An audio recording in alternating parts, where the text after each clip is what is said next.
Hello, everybody, and welcome back to Conan O'Brien, the McDonCast. I'm Conan O'Brien, the and funnest podcast in town. Gene Stubnitsky. You know, I think we should compile a list of like local celebrities and see if we can get any of them on the show. Just like no matter just how cold obscure. email them. Yeah, just cold email them and be like, "Hey, you want to be on our weird little show?" By that no one local watches? celebrity, do you mean like literally local in the area or like in the state? Like in the area. Like surely there's got to be like some like producer's assistant who like lives in Texas. Without revealing our exact get on the location, like the Dude Perfect guys are like relatively close by. Yeah, but I want someone who's like got like in Hollywood of like anywhere. There ain't any over here. No, like bro. a boom mic operator guy, like just someone. So not even like a famous person. No, just like someone who's you just like want someone who involved. like maybe once like was like a best boy. Yeah, someone we can be like, hey, so like, what's it like to be on set for this thing? And they can be like, it was crazy.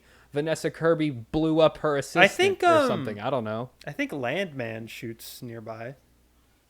The petroleum show, the Taylor Sheridan Oil is really cool show. I mean, there's enough stuff that we could find someone, I'm sure, who is just like irrelevant enough to be desperate enough to do it. Oh, buddy, if you want to just find someone irrelevant and desperate, we can just go to the Dallas Comic-Con and wait. just offer $20. Who Kevin Spacey, he's desperate. I think we have to draw the line somewhere. We have to have ethical principles. I think the show that absolutely no famous, even mildly famous person would ever participate in, I think we have two people lifetime bans. Tell that to the Nelk boys. Anyway, Kevin Spacey and Jared Leto are not allowed on this podcast. Okay, Jared Leto, like, yeah, he's like a creep, but like it's not publicly well known enough that it would be a problem for us. I think it would come back around and bite us. No, because no one ever complains about him being in movies. They're always just like, yeah, he's weird. Jared Leto? Yeah. Dude, okay, so I work at a movie theater. Mm-hmm. Every time anyone walks past the Tron Ares poster, they're like, I hate Jared Leto.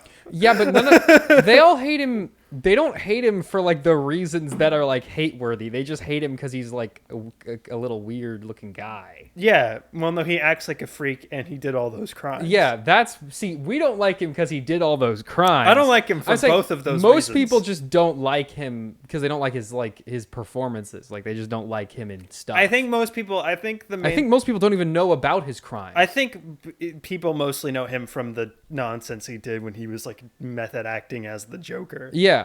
But even then, most people don't even know like the totality of the depravity that he was up to. No, most people don't know that he is like an actual sex criminal.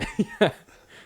Anyway, I'm trying to pull the docket up. Oh, was this all just you just filling time? No, because I wasn't really I I wasn't really pulling the docket up that whole time. I was just which. All right, everybody. The 20th. Here we go. So let me give you guys a brief rundown of what we've got on the show for you today. We've got non-Comic Con movie trailers that are not comic related, but were debuted at Comic Con. Nope.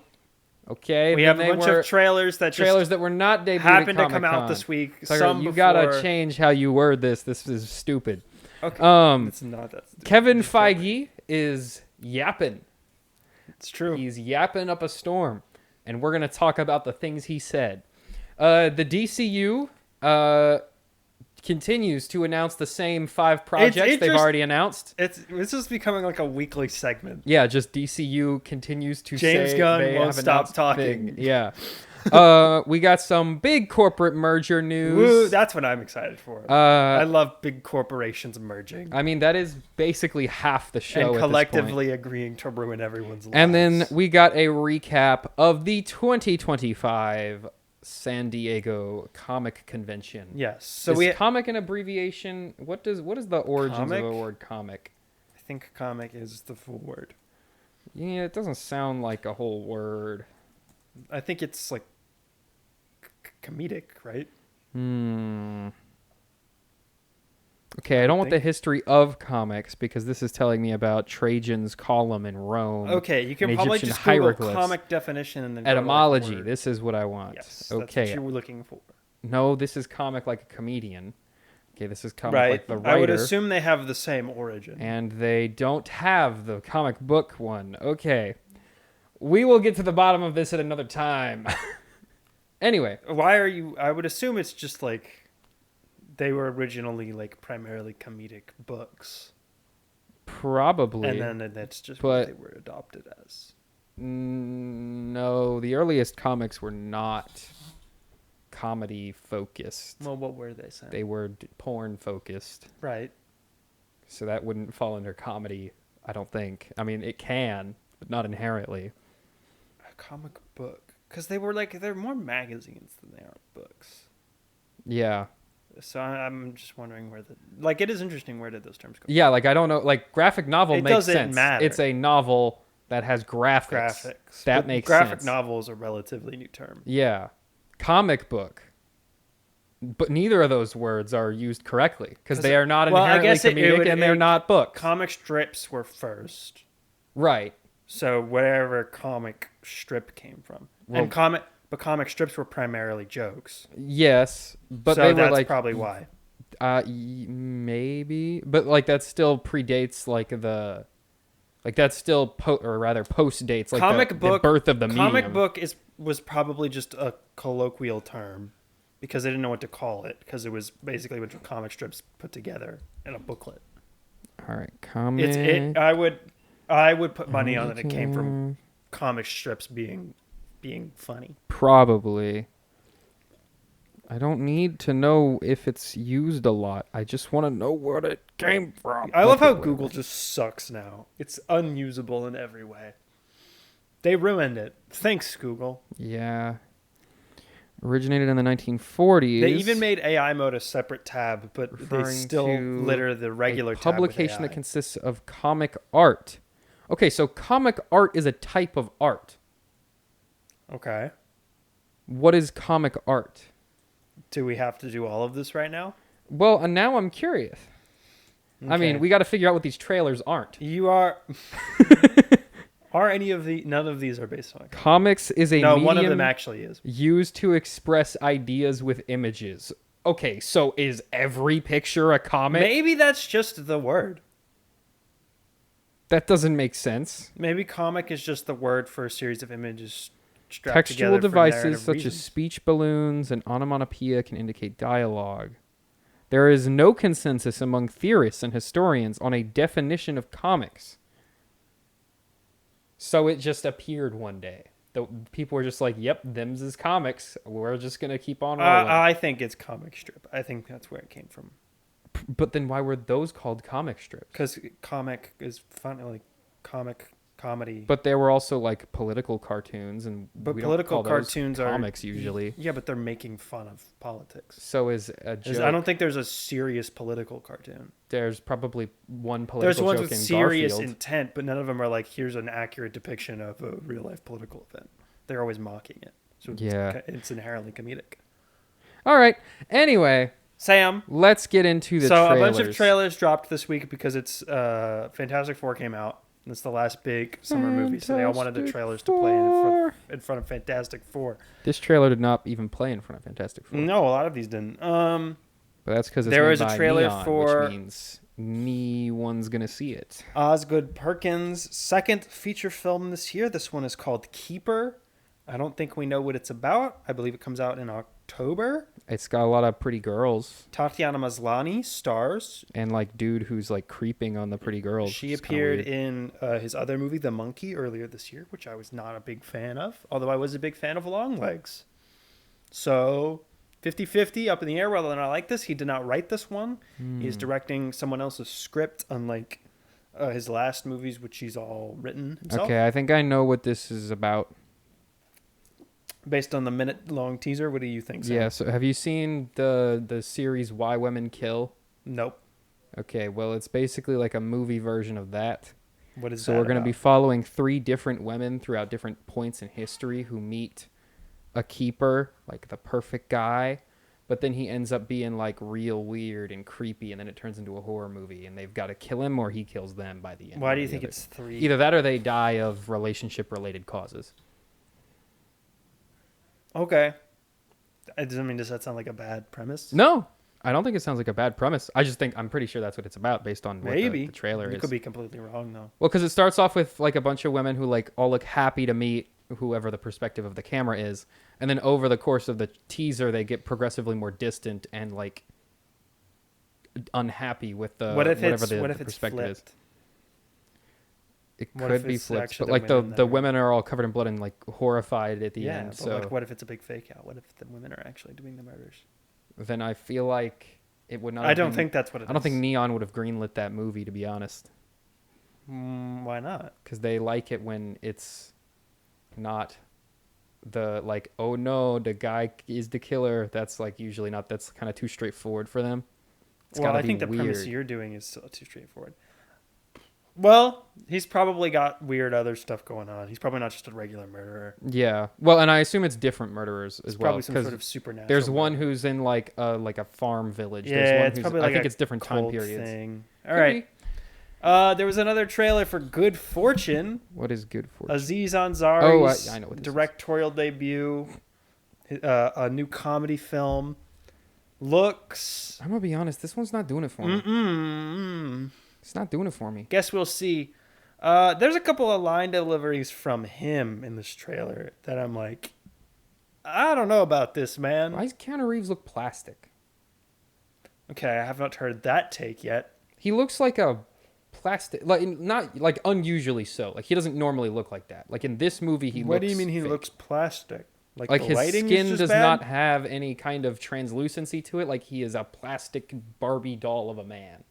Maybe Keanu Reeves just looks like that. Maybe I think they CGI'd over him with maybe they did some kind of halo effect. Playing an angel or something. Yeah, and I think it kind of messes with how his like skin would normally look in the scene. Anyway, I don't know. I mean, I'm up for anything, but the premise of this sounds good. Like it's not a bad idea.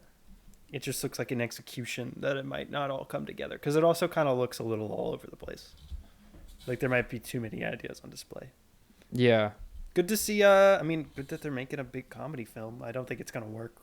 It kind of gives me like kind of a Christmas Carol type of vibe. Yeah, where it's like angel teaches guy a lesson by messing with his life a little bit. Except for the angel's bad at.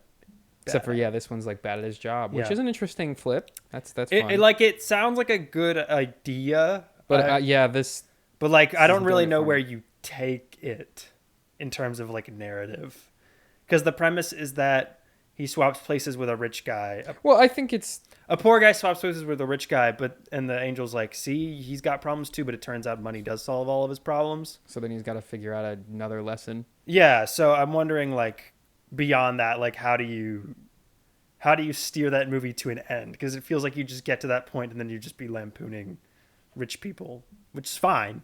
But like, what's the narrative direction of that? Yeah, I don't know. We'll find out. All right, and then the next, I don't care about Eyes of Wakanda. Eyes of Wakanda comes out this week. Did you know that? No. All 4 episodes drop on Thursday. Why is Iron Fist? Oh no, on Friday. Sorry. Why is Iron Fist in this show? This is the wrong show to introduce Iron Fist. They don't know where else to put him. And this is MCU canon, right? Yep. So that's Iron Fist. This is the 4-episode animated anthology series of different Wakandans in like different eras. That's fine. Like I'm sure if you're like a really big Black Panther fan, like that's cool. I just I don't care that much about Wakanda's history. Did you ever finish Ironheart? I did. Yep. I think the ending of Ironheart was actually kind of cool. I didn't mind Ironheart. Well, with the way that they introduced Mephisto, I thought that having him be like I thought the way that they integrated him actually was kind of interesting. This does nothing for me. I don't care at all. Will you watch this? What will you watch? Like if I hear that it's actually really good, maybe. What if the Iron? What if like the Iron Fist episode is like really cool? Then I might check that one out. I might watch watch just that one. But like, I mean, I never finished What If season 3. Well, I guess this is just one of the This is a different Iron Fist, because they have retroactively made all the Netflix shows canon. So that selectively. Iron Fist is. No, they're pretty much Daredevil's canon. Because Daredevil's canon, Jessica Jones is canon because she's going to be in season 2 of Daredevil. And Punisher is canon. All of the Punisher is canon. Well, no, it can't, because there's a guy in Punisher who also plays a different character. So he can't be both guys. Because isn't it... It's Ibn Baccarat, right? I think so. But that's in a different... He's the Thing in a different universe, so it's fine. Oh, that's true. Yeah. I guess it's canon. The thing that was going to be a problem was that Mahershala Ali plays a character in Luke Cage. Yeah. But Blade's never going to happen. That's never coming out. Doesn't matter now. Yeah. No, but yeah, there's supposed to be a character from the Punisher TV show who's supposed to appear in the Punisher special that's coming next year too. So presumably, I guess there's been a bunch of Iron Fists. One of them is Danny. I mean, I think that's been a thing. Like there are different Iron Fists. Yeah, there have been more than one before. But I don't know, and I don't know when that episode takes place. And they're never bringing back the Netflix one. Never in a million years, because people hated that show. Yeah. But that show wasn't bad because that guy was Iron Fist. The show was bad because it was a very, very poorly put together show. Also, some characters just don't deserve their own solo. No, stuff. His whole thing is he's like buddies with Luke They Cage, should have just done a Heroes for Hire TV. Yeah, and they never even built two Heroes for Hire. They didn't want to do it at all. They did the Defenders, which is like almost Heroes for Hire, but it's not. And also, there's more guys on that team. No, the fun thing about Iron Cage and Luke Fist. Iron Cage and Luke Fist. About Luke. Sounds like porn star names. Iron Cage and Luke Fist. You know what both of them do also. Yeah. No, the fun thing about Iron Fist and Luke Cage is that like when a character needs to go like slum it on the streets and beat some like real like low level criminals, and they just need some guys to come in and beat some people up. Yeah. They go bring in. They're like the guys who deal with like your local pizza store robbery. Yeah. But like a guy who's a little bit above Spider-Man's pay grade, even though his pay grade is basically the floor. Spider-Man's dealing with like the Shocker and Electro. Yeah. The Avengers are dealing with like alien invasions and all that. These two are like beating up muggers in the neighborhood. Yeah. Yeah. And they were like, but what if they're fighting evil karate organization? Which, I mean, that's fine, because that you got to have some kind of narrative through line for the show to work. But, like, also, they didn't even have them they'd never made them a show. So nope. Never and he barely ever used his Iron Fist powers. And there's no way it was that expensive, because all that they made it, like, objectively not his powers. His hand is supposed to catch on fire. That would have been expensive. So... His hand glows a little bit. That's way easier. Dumber. And you could just have him hold a flashlight. That's probably not that much cheaper, because you have to like make it look like it's coming from inside his hand. Like you got to do some translucency. I feel like what they did is they just got a small light and just had him hold it. And you know how when you hold like a flashlight up to your hand, but it was like more intense than that. So. Yeah, they touched it up a little, but that's a lot easier than making his hand on fire. I don't know, because if his hand is on fire as well, it also masks what his hand looks like because it's covered, so you don't have to CGI his hand as good. Either way, how they did it was dumb. It was very dumb and bad, yes, and it didn't. And they should have never made that show. Yes. All right. Continuing. Avatar. This is probably the biggest one. We touched on this last week, but you weren't able to see it, but you've now seen it. Yes. It was playing only in theaters this weekend, but it's now online as of Monday morning.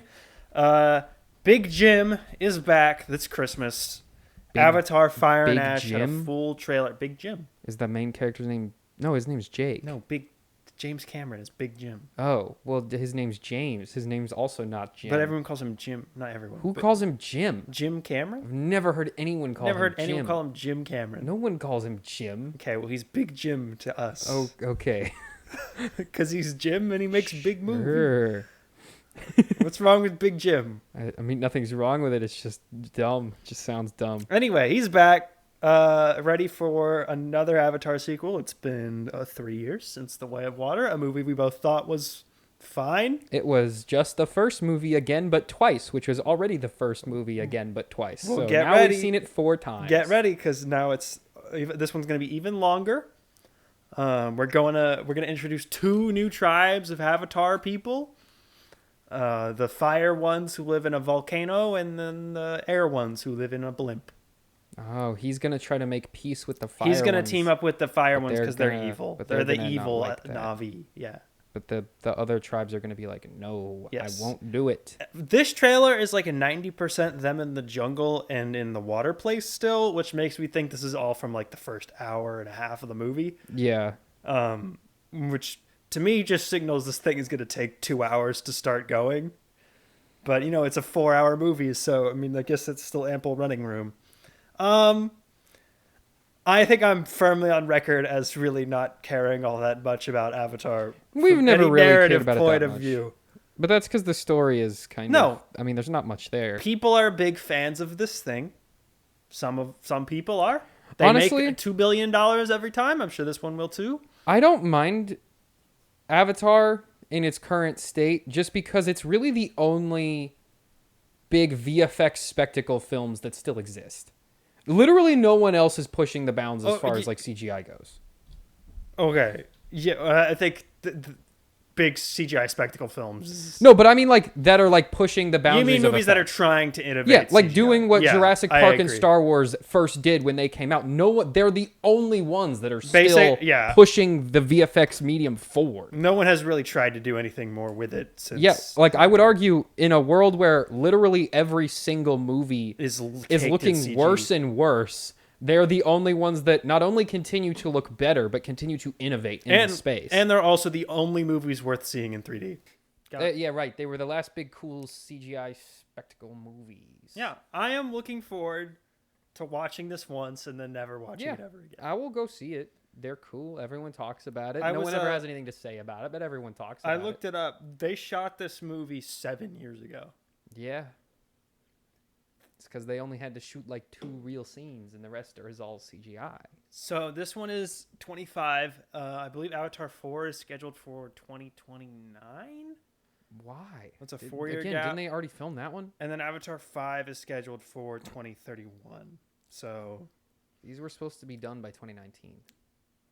I think the They original were plan. supposed I to think it come might out have been like every other 2020. year Yeah, in these were tandem with supposed to be Star in Wars. between Star Wars, and now neither one of those can come out on a consistent basis. But no, I have a prediction. Avatar 5 in 2031, I think will be the last blockbuster. As in like the what? I think Avatar 5 will be the last movie. I think like the last $200 million blockbuster movie released in like wide release. No. I think it will be. Here's why not. Because China, What about China? they will just start making big movies. No, I'm talking about They've like just now started. I'm talking about like making in the big rest movies. of the world. China's its own thing. Yes, but China's if no their one else own is making entire big film movies, market. those movies they will just start making movies to export. You think China would like... Wait, well, hold on. You think as the rest of the world's theatrical film business shrinks, you think it'll be replaced by China? I think, yeah, basically. You think we'll all be watching Chinese movies in theaters? I mean, maybe not. Not like there just won't be any other movies. They could come out, but I don't think anyone would watch them. They might not. They're not going to do as well as like contemporary movies. But No, they will be okay. the only big blockbusters out. I think by the time we get to Avatar 5, that'll be like the last... Because they've As the model exists now, that'll be the last movie to come out in that way. Where I think, and we're going to keep seeing it over the years, more and more, hundreds and hundreds of more theaters are going to close. We're going to get down to probably like maybe a couple hundred in the US. I think movies will still come out. They'll be really small, and those theaters will be alive based on that. But the traditional model of like, we're going to put this blockbuster out in 4,000 theaters, mass market it with $300 million marketing budget, and try to make $1 billion at the global box office. I think that model will be put to rest after Avatar 5. probably. I don't think they're going to decrease to the scale where like it's just like small artisan movies. No, Like, but I think the model will change. I think it'll revert with a much smaller audience to something similar to how movies were like pre-Jaws. It'll do like early 2000s. I don't think it'll go to like pre-Jaws. I think like in terms of how movies are released and marketed, it'll be more similar to that. Because it's just the current model is not sustainable. Yeah, but the current model is actively failing. Yes, and it's not going to stay the same. But that's why, because early 2000s movies didn't usually make $1 billion. Like that wasn't the meta. But the way the either. studio system and the way blockbusters worked is still the same as it is now, where it's like but we make 5 giant blockbusters a year. We market the crap out of them and we release them into 4,000 theaters in the summer. Yeah, and that's going to prop up our business for the year. I think that being how it works is not going to be the same. I think after Avatar 5, which will be like a $500 million budgeted 4.5 hour VFX blockbuster IMAX 3D PLF experience, I think that'll be the last movie to come out in that fashion. Yeah, I mean, there's always a random chance that like something else will blow up in that time. Like a different... Like another Avatar, like another thing can get made. Other things can get made. I'm sure people thought that about like when episode 6 came out. They're like, oh, this is the last huge movie. And then they kept making huge movies. The problem is that the studios are making less and less movies, just in general. Yes, but that's because they were making so many movies for so like the main difference was massively inflated, and then now it's just like going back down to but the main difference is in like 2005. I don't know the exact number, but I'm guessing Sony put out like probably like 10 or 11 movies, like in the whole year, right? Yes, but a lot of those were probably direct to DVD though. I'm gonna use this as an example. Probably like 4 of those made money theatrically, but the rest of them, like they survived because they all made money on DVD down the line somewhere. And some of them didn't, but it was fine because some of them made money. Now, Sony only has the capital. I think they put out literally 6 movies this entire year. If those movies don't make money in the theatrical window, it's like a net loss. Like those are just black holes of money. So risks are harder because you don't have the DVD back end to prop them up if they don't perform well. Yeah, but so they're gonna take less and less risks. A24 and Neon are still making like 20 movies a year. But A24 and Neon are also propped up by the fact that their budgets are insanely low. Yeah, so but that's the kind of indie thing. But A24 has made arguably one like blockbuster. Yeah.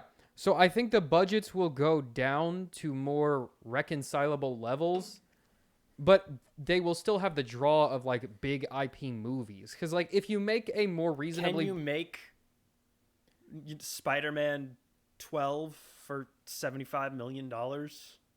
Yeah. Probably not. You can find a way. That's the story of all of Hollywood is they find a way to make it work. What a bunch of people are sitting around at a boardroom right now thinking is the way they can do that is by AI generating the Spider-Man movie. I mean, that might be what happens. I don't know. But the point is like the challenge has always been to make the visually impossible real without completely bankrupting ourselves. That has always been the challenge of every movie ever. By the way, did you see that IMAX is putting out the AI I did see that. Festival? Yeah, I sent that to you.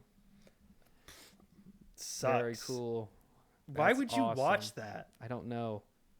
I love nothing. Do you just hate? I love seeing nothing. I love seeing nothing. I love watching the death of human expression on a huge screen. It's not even gonna look good. No, it's gonna look like garbage, and it's gonna be blown up in IMAX. I don't know.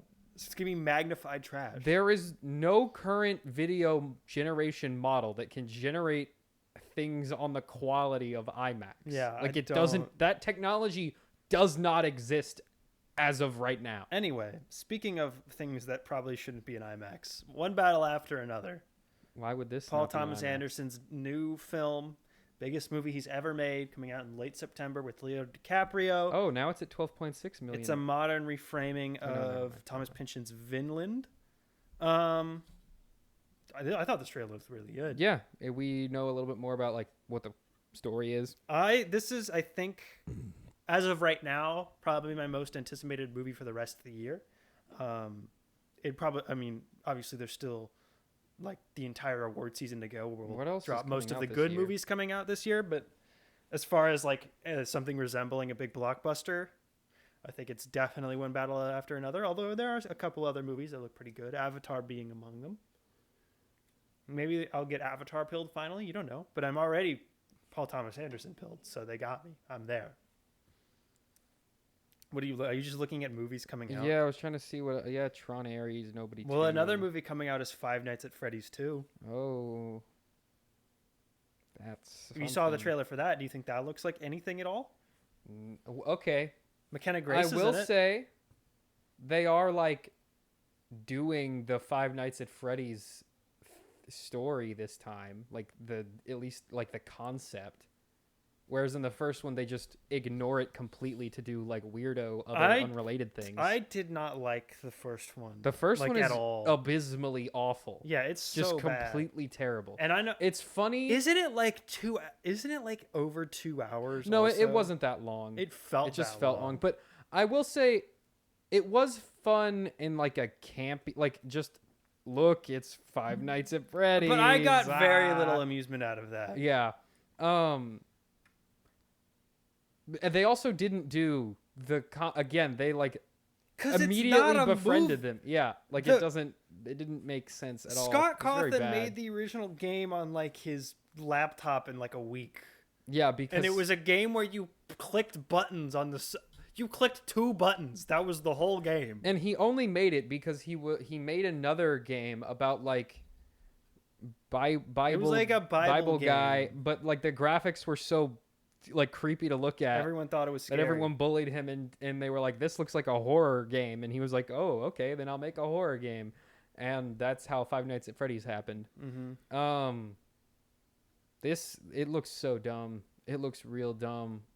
It looks real bad. I'm not looking forward to this, but I'm sure this will make a lot of money. We talk about, comic book movies are on the way out. It seems, and video game movies. They appear to be on the way up. Pretty well for Minecraft, the first time big ever. hit. Mario, big hit. First FNAF, big hit. This one will probably be a much bigger hit because it won't be releasing day and date on Peacock. Yeah, we'll see. I think it'll probably at least theatrically, it'll be a way bigger hit. I am interested to see how it performs, to see if the hype for the first one was just like a one-time thing. Well, because the budget's they got not it that to turn around pretty high. fast. It's only been 2 years since the first one. Yeah. It'll definitely like turn a profit. I'm just wondering to see if it grows from one or if it just stays the same. If it stays the same, I think that's a pretty bad sign. I think it will grow just because if it stays the same, but some of the people who watched it on Peacock also go watch it, then it'll just do better. The Peacock thing was a pure, like, Hollywood doesn't understand that this is a that very was like a brand. terrible business decision. It's because they thought it was going to tank. Yeah, which, they thought it was going to rightfully bomb. should have, but it didn't. But, like, why would you think that? It's like the same reason, like... because if you don't know when Minecraft came out in April and it was this giant movie that made like nearly $1 billion, every like movie TV outlet was like, this is a curveball, this is out of nowhere, who could have seen? And then we were here like, guys, it was always going to make $300 million. In fact, I would argue that movie underperformed. Yeah, because it should have made $1 billion. Yeah, but like they were all like, what happened? What is this brand? People like this? It's like, oh, the most popular video game of all time is popular? Just go to YouTube and like look up FNAF and just see that every video on it gets like 10 million views. Yeah. That's just printing literally money. A decade after it's come out. Yeah, that's more than. Come on. A thing that no one cares about, and why is it getting a sequel, is Spinal Tap 2, The End Continues. I don't mind it. I don't mind it either, but like, why are we doing funny. this? It looks goofy. I do love that they all look like corpses because they're all 80 years old. Well, but it's, in a way, it is kind of perfect because like all these bands do still exist. Yeah, Metallica's still going on tour, and they are all they're all like the what is it? The ship of Theseus of bands. Yeah, where like three of them have died, and the bass guitarist is the only one who's still there. Like they're like slowly like working through the entire band and replacing them one by one. So I like think this is Rob Reiner's first movie in like a decade. I'd have to. In a way, I do think it is a kind of perfect movie, at least as a sequel. Like it's the perfect sequel to the original one. Yeah, I doubt this will do well at all. And I do think this is the kind of movie that like, yeah, you do have to wait. until now to do that. Yeah. To do the joke about them all being bad. Yeah. The real test for comedies is coming up. Naked Gun's right around the corner. Naked Gun looks funny. Naked Gun looks funny, man. That might be my most anticipated movie of the next set of movies that are coming out. But we got a few. I mean, yeah, we talked about Good Fortune, but Good Fortune, Naked Gun, Spinal Tap 2. These are all big studio comedies. I'm way more excited about Naked Gun than the other one with Keanu Reeves. Yeah, but I'm just saying, like, they're trying to make these happen. Yeah. Again. I'm interested to see if any of them work. Can they make fetch a thing? We will find out. They couldn't really make that Mean Girls reboot a thing. No, and what's the one where they swap places? Freakier Friday? Freakier Friday is not going to do well. You don't think so? No, of course not. That's going to bomb. I think it'll do fine. It'll do fine just because the budget is not going to be that high, but at least I would hope, because it shouldn't be. But millennial nostalgia did supercharge Lilo and Stitch. Yes. And I believe both those movies came out same year. The difference is cute stuffed animal. Mm-hmm. Lindsay Lohan is not a stuffed animal. So I don't think that works. But people have nostalgia for that. You can't buy a you can't buy a Lindsay Lohan No, I'm not backpack. saying it's going to make $1 billion and still sell like $5 billion in merch sales, but I am saying like millennials nostalgia coast. Is a thing that helps movies like quite a bit. It'll coast, but I don't think it'll blow up. You don't think it could be like a shocker sleeper hit? I think it will do marginally well on TikTok. Oh, that's true. What if it blows up on TikTok? I think it will, but I don't know if that will translate to like movie theater. I'm not on TikTok. Is there like what's blowing up on there right now? Like what movies are people posting 18? Honestly, I haven't really seen I haven't really seen movie clips on there much recently. I think that like their algorithm, I think, has tuned those out quite a bit. That's bad, really. Well, but it's good for TikTok. I don't know if that's bad or good. Here's why it's good for TikTok. They don't want you to go put TikTok down to go watch. That's true. It's Always Sunny in Philadelphia. They want you to stay on the app. Right. So why would they remind you that good shows exist when you'll just stay on the app? There's like the thing about there's an entire world of like TikTok trends that I'm just living in ignorance. Honestly, of. right now they're kind of stuck in the Labubu like brain rot black hole. Like what? They're those little stuffed keychain dolls that you put on your like Burberry bag or whatever. Yeah, I know that like and those the exist, but I don't know Dubai what the chocolate is still like a thing people sometimes talk about. Dubai chocolate. It's just chocolate with like a pistachio filling. It's like a Reese's peanut butter cup with pistachio. So I'm not missing anything, is what I'm hearing. And then there's one other thing that I don't remember, but there's a third.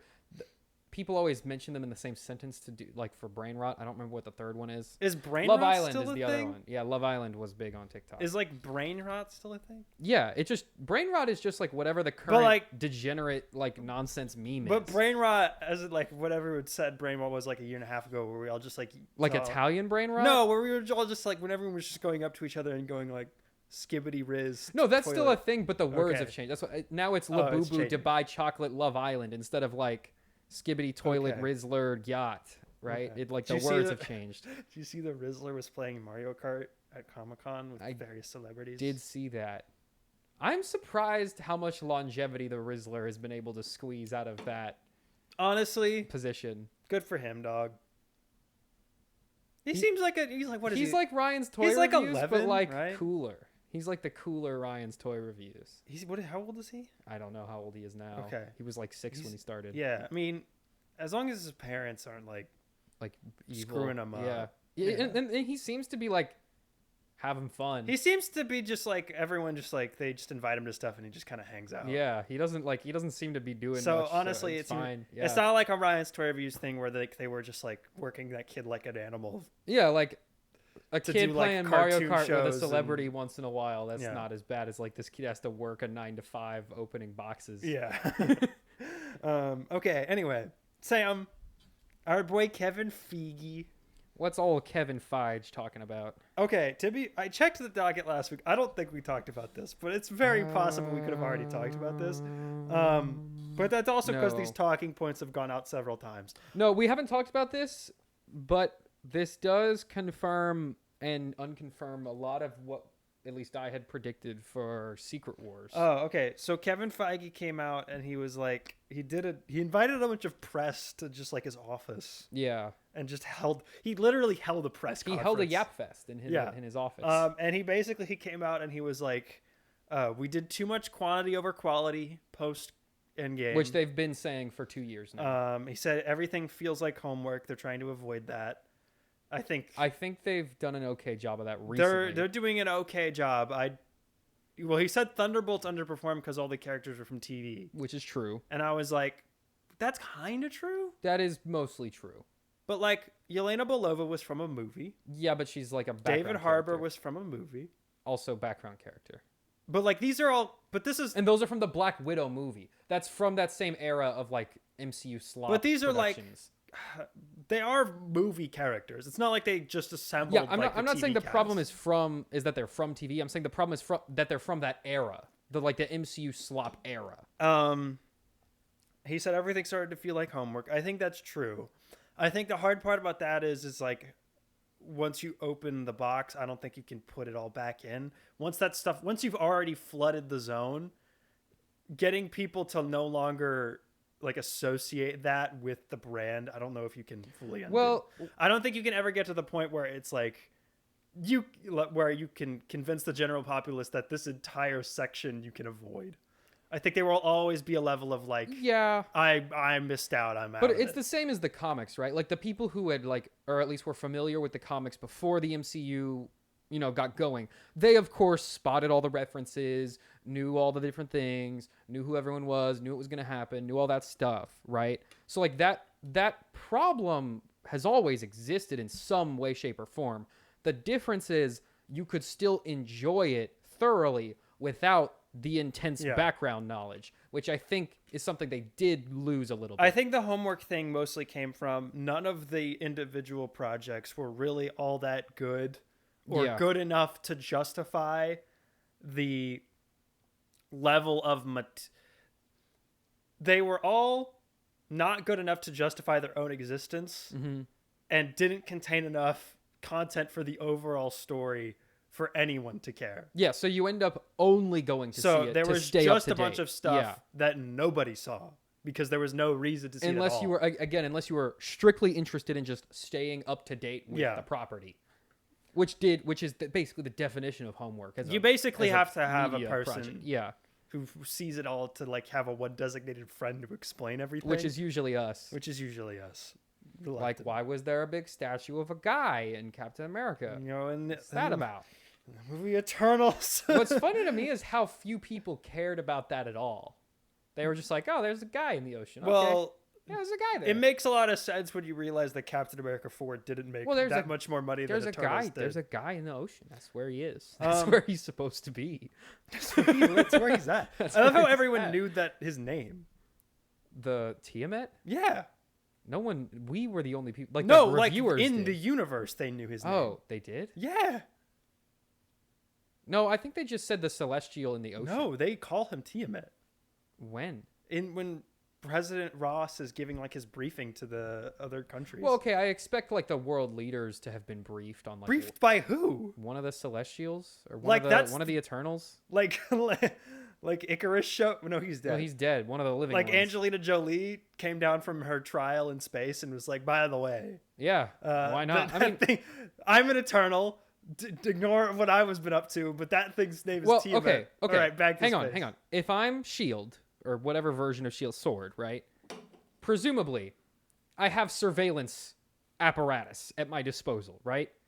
There was a gigantic cataclysmic battle in the middle of the Indian Ocean. You think Sword knows about the Eternals? Yeah, they had a giant battle in the middle of the Indian Ocean. And they've just never made an effort to recruit them to fight any of the world-ending where are threats. they now? Don't worry about it. Exactly. Kevin Feige says don't worry about it. They're never coming back. Well, I don't think any of them are currently in the United States. No, they're all in space. Yeah. The ones that aren't dead are all in space. Exactly. So you can't really recruit them. Secondly, or maybe they're back. For them to have been able to, surveil them during their fight. For the fight pile. Yeah, they're waiting for fight pile. But I assume Sword has some kind of satellite capable of looking at them fight and hearing what they're saying. Like, yes, that's stupid and a cop-out answer, but I'm sure Nick Fury has a satellite that can watch when a giant celestial being is emerging from the ocean. Nick Fury is actually really lame, and it was all the scrolls the whole time. I'm choosing not to believe that. Anyway. And even then, okay, then the scrolls have a magic saddle. But yeah, we've all known it's a quantity over quality thing, but I'll also say it will never get back to where it was. No, but I think it can It still... was always the Marvel like fandom amongst the general public, like everyone being really into Marvel movies for 10 years.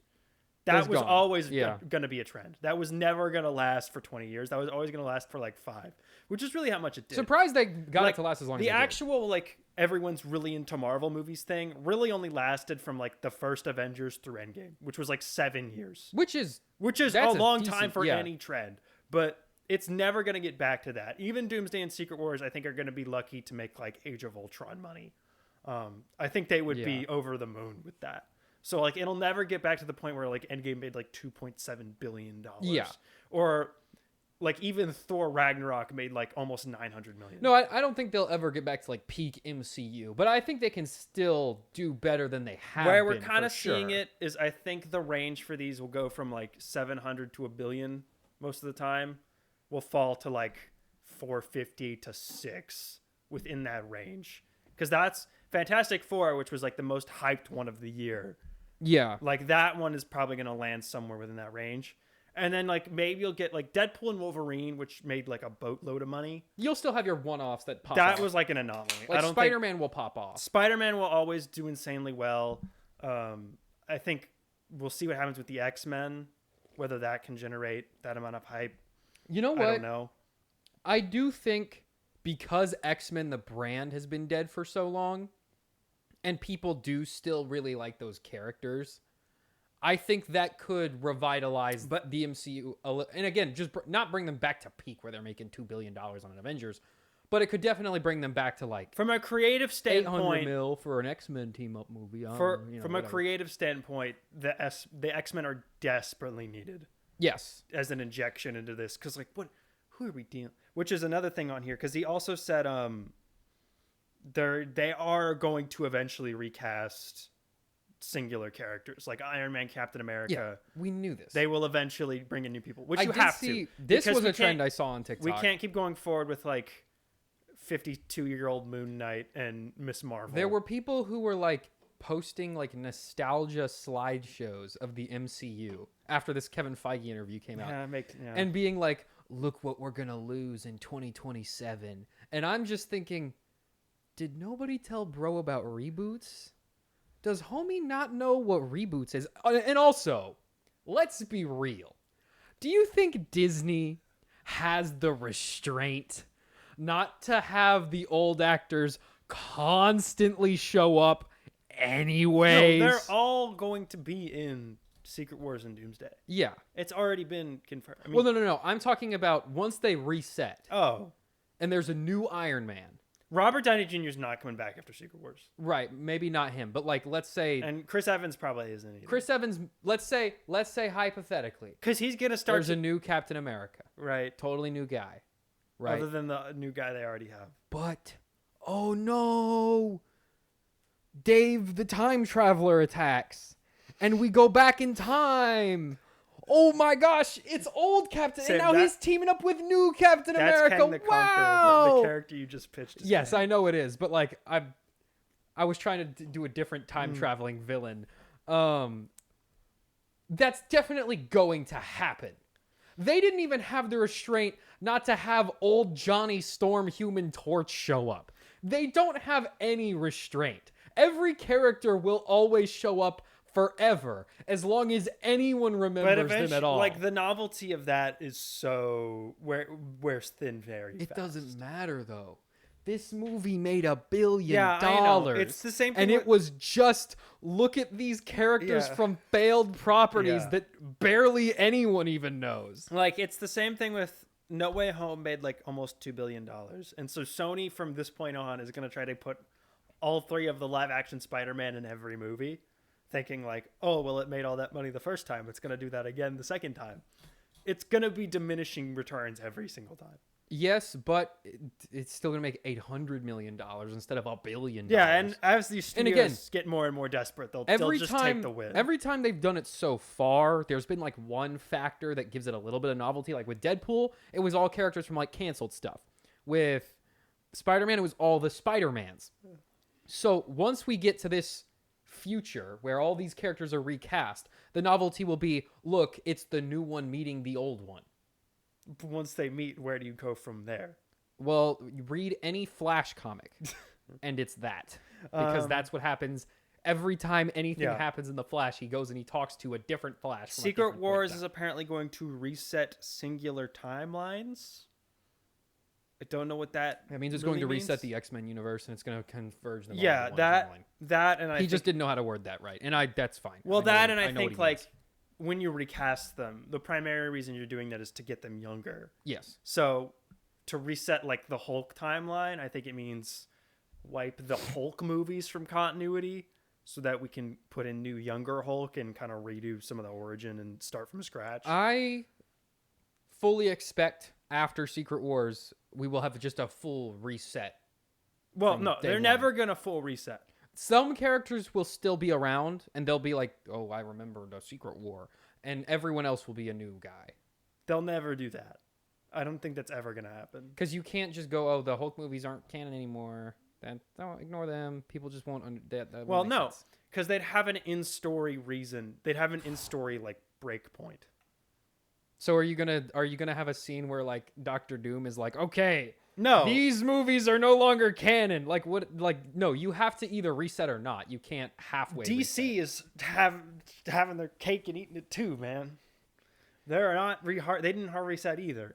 But I think that okay, but they basically did. The only thing that's sticking around is like some vague ideas of stuff from Peacemaker. Like everything Suicide else is Squad. resetting. But like Tom Holland will still be Spider-Man after Secret Wars. That's what I'm saying. Some characters Benedict will stick around. Cumberbatch will still be Doctor Strange. And those movies, I think he will. Because he's also... Doctor Strange can be old. It doesn't really matter. Doctor Strange also has not become Doctor Strange yet.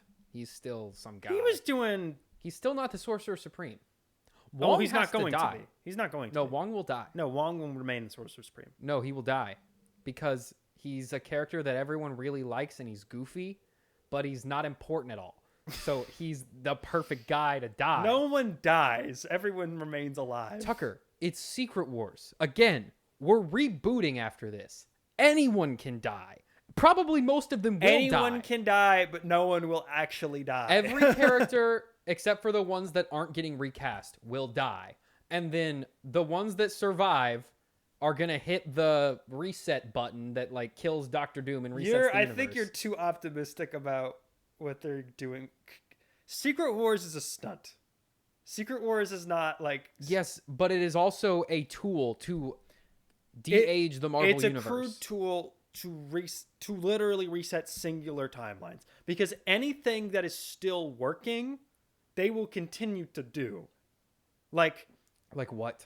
Fantastic Four, we're not going to touch after the reboot, right? Spider-Man, no, of course Doctor Strange, Black Panther. Because they have to be in the regular MCU timeline. So this stuff, they can't change. They don't want to mess with because it's already working and profitable. This is a reason to go in. No, because they need the Fantastic Four to team up with Spider-Man. So they have to be in the same universe. Of course. Well, I don't know. They might keep them separate. No, they won't keep them separate. But I think they want them to exist in the 60s world because there's a novelty with that. There was, but they're not going to recognize that as part of the movie's success, and they will, in their hubris, combine them into one universe. That is the end project of this whole thing. No, I don't think specifically... Because keep in mind, I think they only would 2 remain movies separate, have been completed. and they would just hop over when they Only need them. 2 movies have been completed beginning to end under the impression that we're building towards Doom.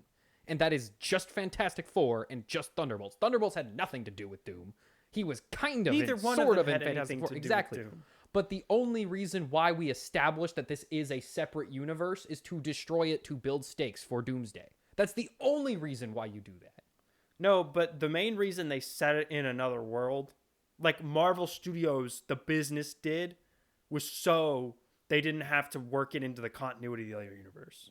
They did it so they didn't have to come up with an Eternals as excuse for why they weren't there, or need them to acknowledge other characters or events. And then keeping them in their own universe keeps them like that. It's the same reason Guardians are in space and don't interact with anyone. The universe is soft rebooted, and then they can just be integrated like normal. And then there's no homework either way. The soft reboot will not eliminate the homework. The soft reboot trims what counts as homework, but it's not eliminating the From bulk their of it. perspective, it eliminates the homework. It's not about their perspective. Yes, it's it about is, the because general these are the guys who are audience's making the movies. perspective. It doesn't matter what the general audience As thinks. long They're as not making the movie. That is 100%. That is literally who they're making this for. They need to appeal to as many people as physically possible. Yes, but if they were going to do that, then they just wouldn't make them in a shared universe at all. They have to do the shared universe. Yes, exactly. That's what I'm telling you. No, that's not what you're saying at all. Yes, if Fantastic Four is in its own separate universe and they're doing their own thing and it's unrelated the whole time, number one, you're still going to build up the homework category for that separate universe. So that doesn't even solve that problem.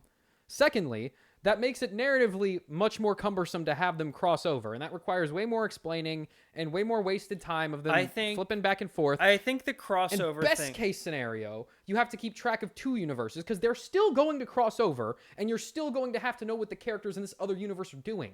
It is infinitely simpler from basically every perspective just to soft reset and have them be in the main MCU timeline with every other Marvel character. That's why they bought Fox, to get all these characters together. This is just their thinly veiled excuse to explain why they're all together now. I think the amount of crossovers will decrease after Secret Wars. I think it'll no longer be financially viable to continue to be doing this. Unless you recast everyone. Doomsday and Secret Wars is going to cost $1 billion to make. But that is because all these are huge. All these people, I mean, yeah, But the names will remain to be, like, you're trading paying Robert Downey Jr. $100 million for paying Tom Holland more and more money every time. Right. But paying Pedro Pascal more and more money every time. Right. But right now they're paying everyone a bunch of money. Right. If we reset, we're paying half the guys a bunch of money, and half of these guys will be new guys. And yes, over time, they will also demand more money, and then we will reset, and we keep it going forever. It's the Doctor It's not going to keep going forever. It's the Doctor Who-ification of the they MCU. will keep trying. Secret Wars will be the end. There's nowhere left to go after Secret Wars. Well, they do X-Men after Secret Wars. But that's not... After Secret Wars, we're out of, like, the new frontier. Then we're just doing the old stuff again. Even X-Men, it's never been in the MCU, but they've done a million X-Men movies. Yes, but they've never tried to adapt the comics in a way that. But that doesn't matter to people. Like, I think it matters in terms of the quality of the output. Like, the movie is better. But we've already recognized that even if the movie is good, that still doesn't mean it'll do well. What people want is like a thing they kind of recognize in a whole new way. And I think what they want out of Marvel is just like increasingly bigger stakes and crossovers and that kind of thing. Like, there's nowhere left to take the audience where they have not already been after Secret Wars. Well, that's why you just start doing X-Men stuff. It's like, yes, that stuff existed before. But they would just be doing the original they would basically just be remaking the old X-Men movies. No, because those movies, they can do completely different things than those movies did. There is more X-Men content, comics-wise, than any other Marvel character team. Like, that is all true. There's all the source material they could adapt. But when the general audience sees new X-Men, they're going to be like, didn't they make like 12 other X-Men movies? Like, they don't care. They'll even know that it's not in the same continuity. But they've already seen the X-Men. No, they haven't. That's not new to them. They don't care. Yes, they do. No, they don't. No, they don't. That was nostalgia bait. Yeah. You can't You have just Wolverine and Deadpool survive, and everyone else is new. That way, you build up this new cast of characters with them as the foundation of nostalgia to get people in the theater. And then over time, they wean off, and then you have these new characters, and people build nostalgia for them, and the thing just keeps going. It's not going to keep going. Nothing. Star Wars is still going. Is it? Yeah. Like, barely. They made $800 million with the last one, and it was the worst performing one, and it still made a bajillion dollars. All of these things are on the decline. Yes. None of these are going up, and none of them will ever go up again. Episode 7 went up.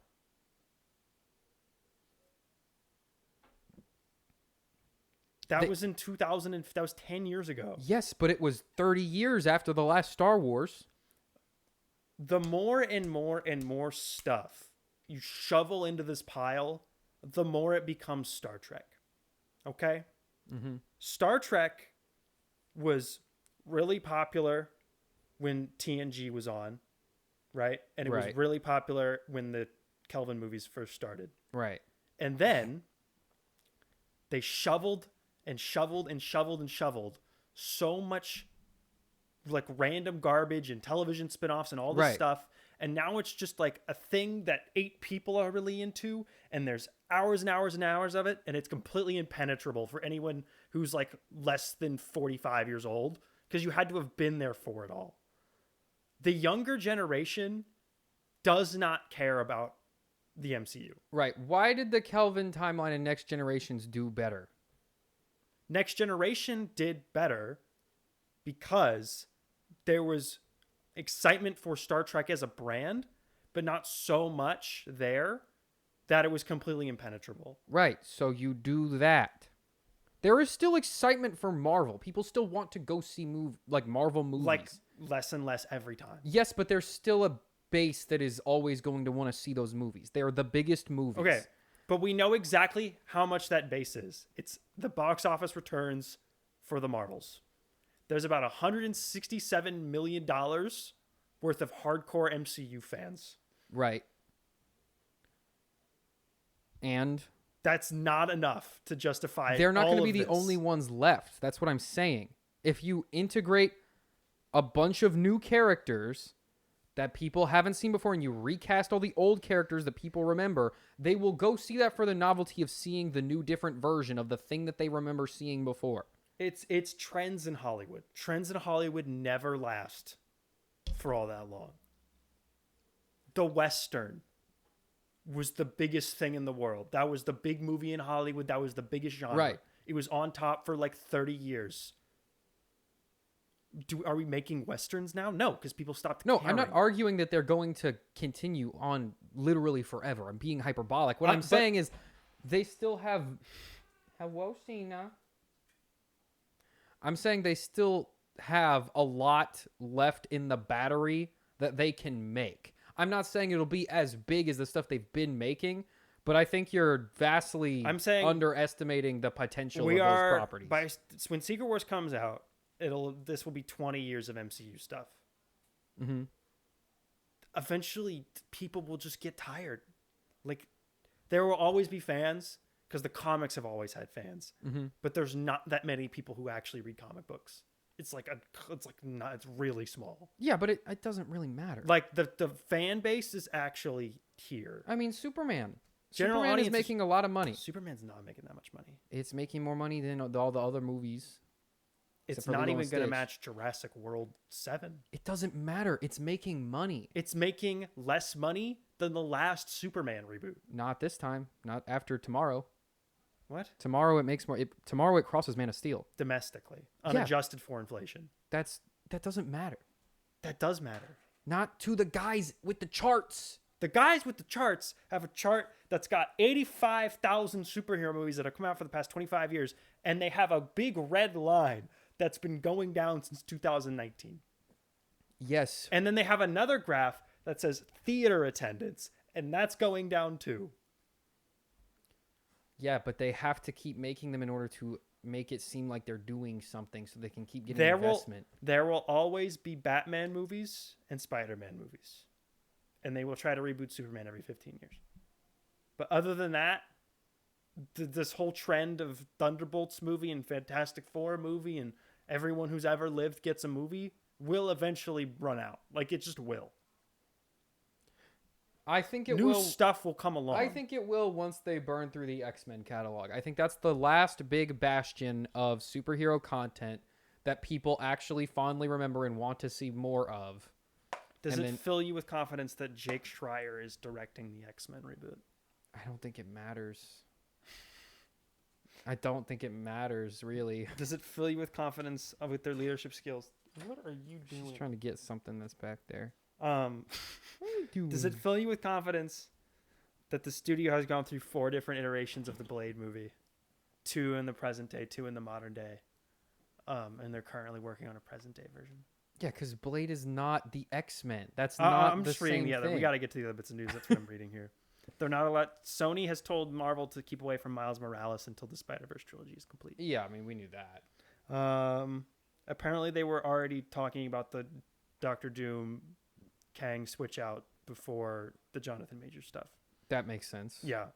I think they've always had bring RDJ back as a villain. Yeah. Since probably since he died, after Endgame since like came the out. minute after he died. And they've just been trying to figure out when's the best time to do that. And they went, well, I don't know. Now I guess. Well, and they went, oh crap, this is not working. We'll do it now. That's the hit the now button. Instant money printer button. Anyway, yeah, that's what Kevin's been talking about. Sam, the DCU, we've been talking about it. Anna Nogueira is going to write the Wonder Woman reboot. She has never had a produced screenplay before. She wrote the script for Supergirl, which comes out in May.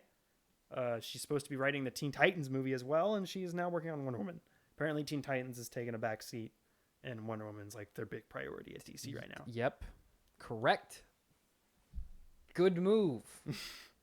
Please course correct more in that direction. I think there's money to be made in Teen Titans. Not as much as there is in Wonder Woman. I'd agree. Wonder Woman's more important. And also, Teen Titans needs time. Teen Titans and Wonder Woman I'd say are both would be higher on my priority list than the Supergirl would be. I don't know why that one's first. I agree as well, but because Superman is doing pretty well, that can ride on the coattails of Superman. So like that's fine, and especially because we had her in the post credits or at the end, so like we can roll right into that. That's fine. Wonder Woman needs to. She's one of the big three. She needs to have a movie out ASAP. Pronto. Teen Titans, you have to establish Robin. You have to, or Nightwing, or one of them. You can get away with doing Teen Titans with only having set up Robin previously. Yes. If you do. But you have to set up lineup. Somebody, because that's a lot of guys to just throw all at once. It's a lot of guys. And they're fairly obscure guys. But it's kind of like a Guardians of the Galaxy situation. Where, like, you can kind of get their whole vibe in a couple minutes. You don't need to necessarily do, like, in-depth backstories for all of them. You know what? That might be a sleeper hit. What? Teen Titans. Like a movie would be a big hit? I think because... I agree. Because there's a whole generation... I think there's a lot of fans of just Teen Titans out there. Well, yeah, there's a whole generation of kids that has grown up on Teen Titans Go now.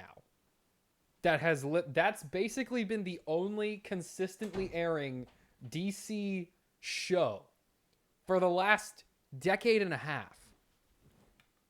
Well, I think it's that, and I think there's a lot of nostalgia for the early 2000s cartoon that came before as well. Yeah. And again, it's like a novelty of we've never seen Raven on screen. We've never seen Beast Boy. Well, except for when they did the show, but that show's bad. We don't count the TV show, Titans. And also, what did they really even do on that show? They complained. Her eyes turned black, and she went like... Oh, yeah. I mean, she didn't do any... She didn't... I don't even think she said really do Beast Boy. Beast Boy wasn't even on Titans. He was on... No, he was in it. He was? He was in both. He would always talk about how he used to be on Doom Patrol. He wasn't even green. His hair was green, but it was, I guess, took too much time to paint him green. And also, Starfire wasn't orange. They didn't make any of the characters the colors they're supposed to be. Why does it matter what color they are, Sam? Because one's from space and one has Mars blood. And so black people can't be from space? I guess they can. Asian people can't be from... Are black people from space? They could be. I don't think they are. Not all of them, but like there could be a person from space who's black. Yeah. I don't think that's really related though. That's exactly related. Starfire's orange. But she was black in the show. Yeah, but she's orange though in everything else. Why does that matter? It does. You can still have a black person play an orange alien. I think in Starfire... fact, I would argue every major orange alien in TV has... No, I think she has to be orange because there's like a Vision she's in Creature Commandos where she's orange. Oh, yeah, but we can just canon. retcon that if we need to. No, that's canon. No one saw that. But it's canon. Yeah, okay. People are going to send James Gunn angry messages on threads.com. Sure it is. Clayface has an official description, but who cares? Yeah, so that's one that I would bottom track. I don't know what the opposite of fast track... Slow track that one. Like... The budget is relatively low where I'm like... No, I think it'll be fine. Okay. I don't think it'll be an issue for them. But, like, why is this one of our first priorities? Because apparently the script is so good. I don't care. And it's done. The main problem with the rest of the stuff they're doing is just none of them have scripts. David Jenkins, who created the TV show Our Flag Means Death, has been hired to write the pilot for the Booster Gold show and will be showing if it's picked up to series. Apparently, he put out an Instagram post where he said he's picking up work from Danny McBride, who I guess had been working on this but left. But anyway, that's random. Booster Gold. Moving forward. Why is this on first in the James Gunn chamber? Wants to make Booster Gold. I don't care what James Gunn wants to make. Okay, well, this entire franchise is basically whatever James Gunn wants to do. But he should make the things I want him to make. What do you want him to do? I would want him to do a Wonder Woman, a Batman, and a Superman. They're doing that, and then do a Justice League where you introduce the other 4 guys. Whichever they're doing that, but later. And then you do all the weird other things once you have a foundation of like, okay, this is what our universe is about. But what if we could do that and do the weird guys at the same time? That's fine, but like that needs to happen first. This is TV. I'm not as concerned about TV because like if it doesn't work, you just cancel it and move on. Yeah, it doesn't matter. Yeah.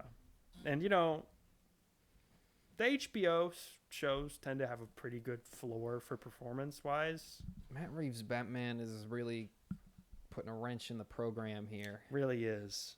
They just... Can we just have it be in the same I universe? don't want to have to explain why they're different to people. Like, why can't they? Why not? But every day that passes, the more and more likely it is that they're going to remain separate. Just bully him into doing it. Just say I you think can't finish it unless you do it. I know they're saying it's Reeves. I think it's Gunn. I think Gunn wants to do his own thing with Batman and doesn't want to be saddled with the thing that someone else did. Well, again, shut up, James. Do the thing I want. I know, but I think that is actually the reason. I think the whole Matt Reeves is like, I need to preserve my... I think that's all BS. I think it's actually... I think James Gunn wants to have his Batman and doesn't... Because he's also... Maybe, but he's publicly said multiple times that he wants that Batman in the DC. He's never said that explicitly. No, but he's just said that Matt Reeves told him he doesn't want to do it.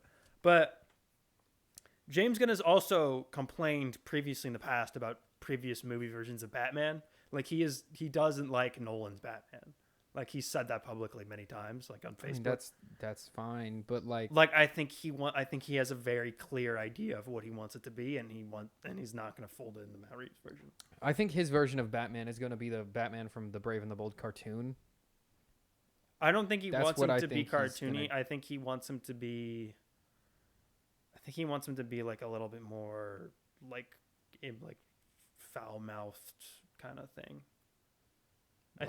I think he wants him to be sloppy Batman. What are you not talking about? Not sloppy, but more like not quite as jaded as Ben Affleck's. So Batman from the 2016 Justice League I think movie? he wants him to be more cynical.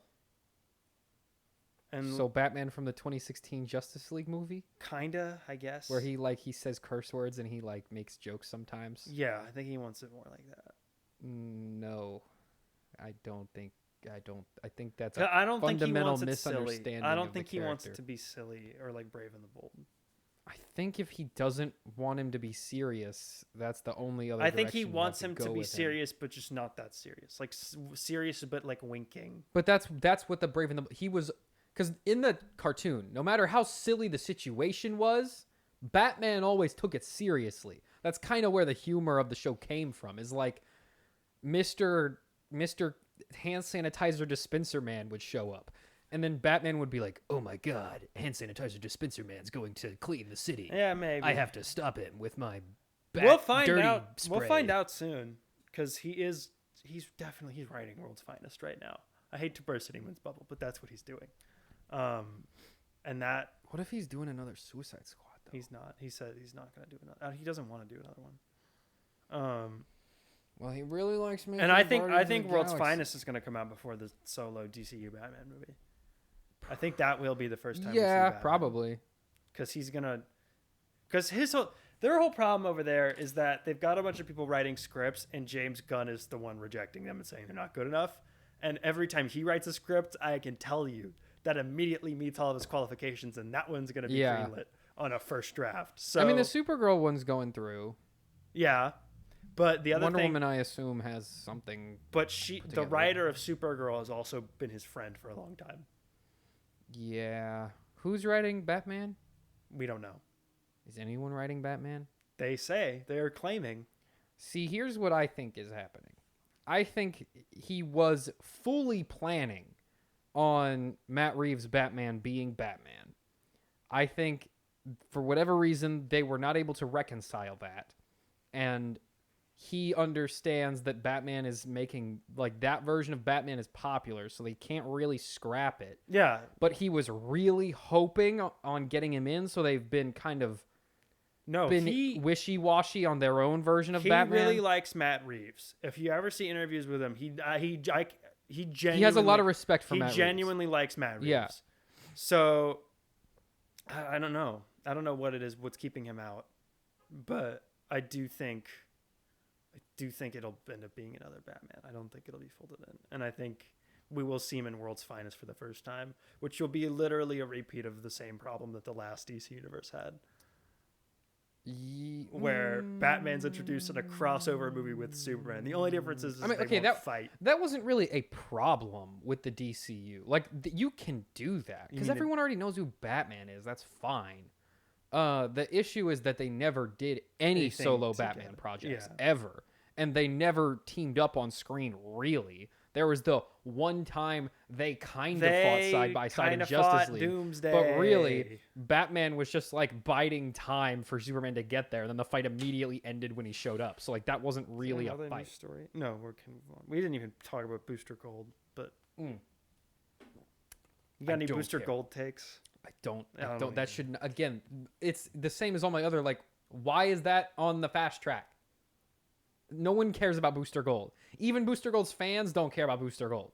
It's freaking Booster Gold, Sam, dude. There's a bold 10-year plan, according to David Zaslav, and we all just have to go along with it. Sure there is. Speaking of big corporate overlords, the chairman of the Federal Communications Commission, Brendan FCC, Carr, has approved the $8 billion merger of the Skydance and Paramount Global companies. Skydance, as part of their agreement, pledged to dissolve any DEI programs within the company permanently, as well as commit to quote-unquote unbiased journalism. Apparently, they agreed to hire a person or a group of people to oversee all of CBS News' operations. So we have state-sponsored and make unbiased sure that journalism. they're unbiased. That's good. And the government's going to make sure they're not biased. Well, no, they're not going to work for the government. Of course not. They're going to be employees for Paramount. Right. Who just notify, I guess, the higher-ups when a news story might be... The higher-ups... Controversy The higher-ups where? At Paramount. So either they're doing nothing... Or they're not doing anything. Yeah. They're going to be the most... Oh, what we do is we just move the DEI guys into that department, and then it's the exact same thing. Well, apparently, and I didn't write this down, apparently, you know who Barry Weiss is? Yes. Apparently, CBS is in talks to purchase the Free Press, which is Barry Weiss's website, magazine, brand. His media organization. Her media company. Right. And I guess they would act as like the new, making sure the CBS News is unbiased journalism people. Okay. In a statement, Carr said, the head of the FCC, Americans no longer trust the legacy national news media to report fully, accurately, and fairly. It is time for a change. That is why I welcome Skydance's commitment to make significant changes at the once storied CBS broadcast network. David Ellison, son of the second richest man in the world, Larry Ellison, will take over as CEO and be given massive spending cuts along all portions of the company. They have also reached a deal with Oracle, which conveniently is the company that his dad, Larry Ellison, runs. Yes, that is a data harvesting to develop new technologies that will be implemented into the broadcast networks and streaming services. Basically, Oracle owns all of your personal information. Yeah. And they're like the biggest technology company in the world. They're like Palantir, but less overtly and blatantly evil. Yes. They're still evil. They're still very evil. They just don't go on do interviews where they say that they don't think humanity should survive, like the CEO of Palantir did. Yeah, which one was that one? Peter Thiel. Peter Thiel. He went on an interview, and the guy asked him, "Do you think humanity should survive?" Which is the most layup question that has ever been. I don't know. After like a 2-minute pause, so that's cool. Anyway, so his company does the same thing. Okay, so here's what this means. One, a bunch of cuts throughout all of Paramount.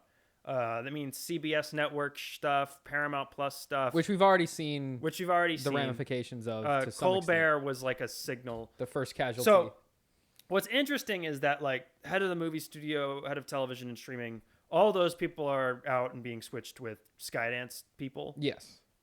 The head of CBS is staying. Okay. So that's interesting. But everyone else is going. But everything's going to get cut.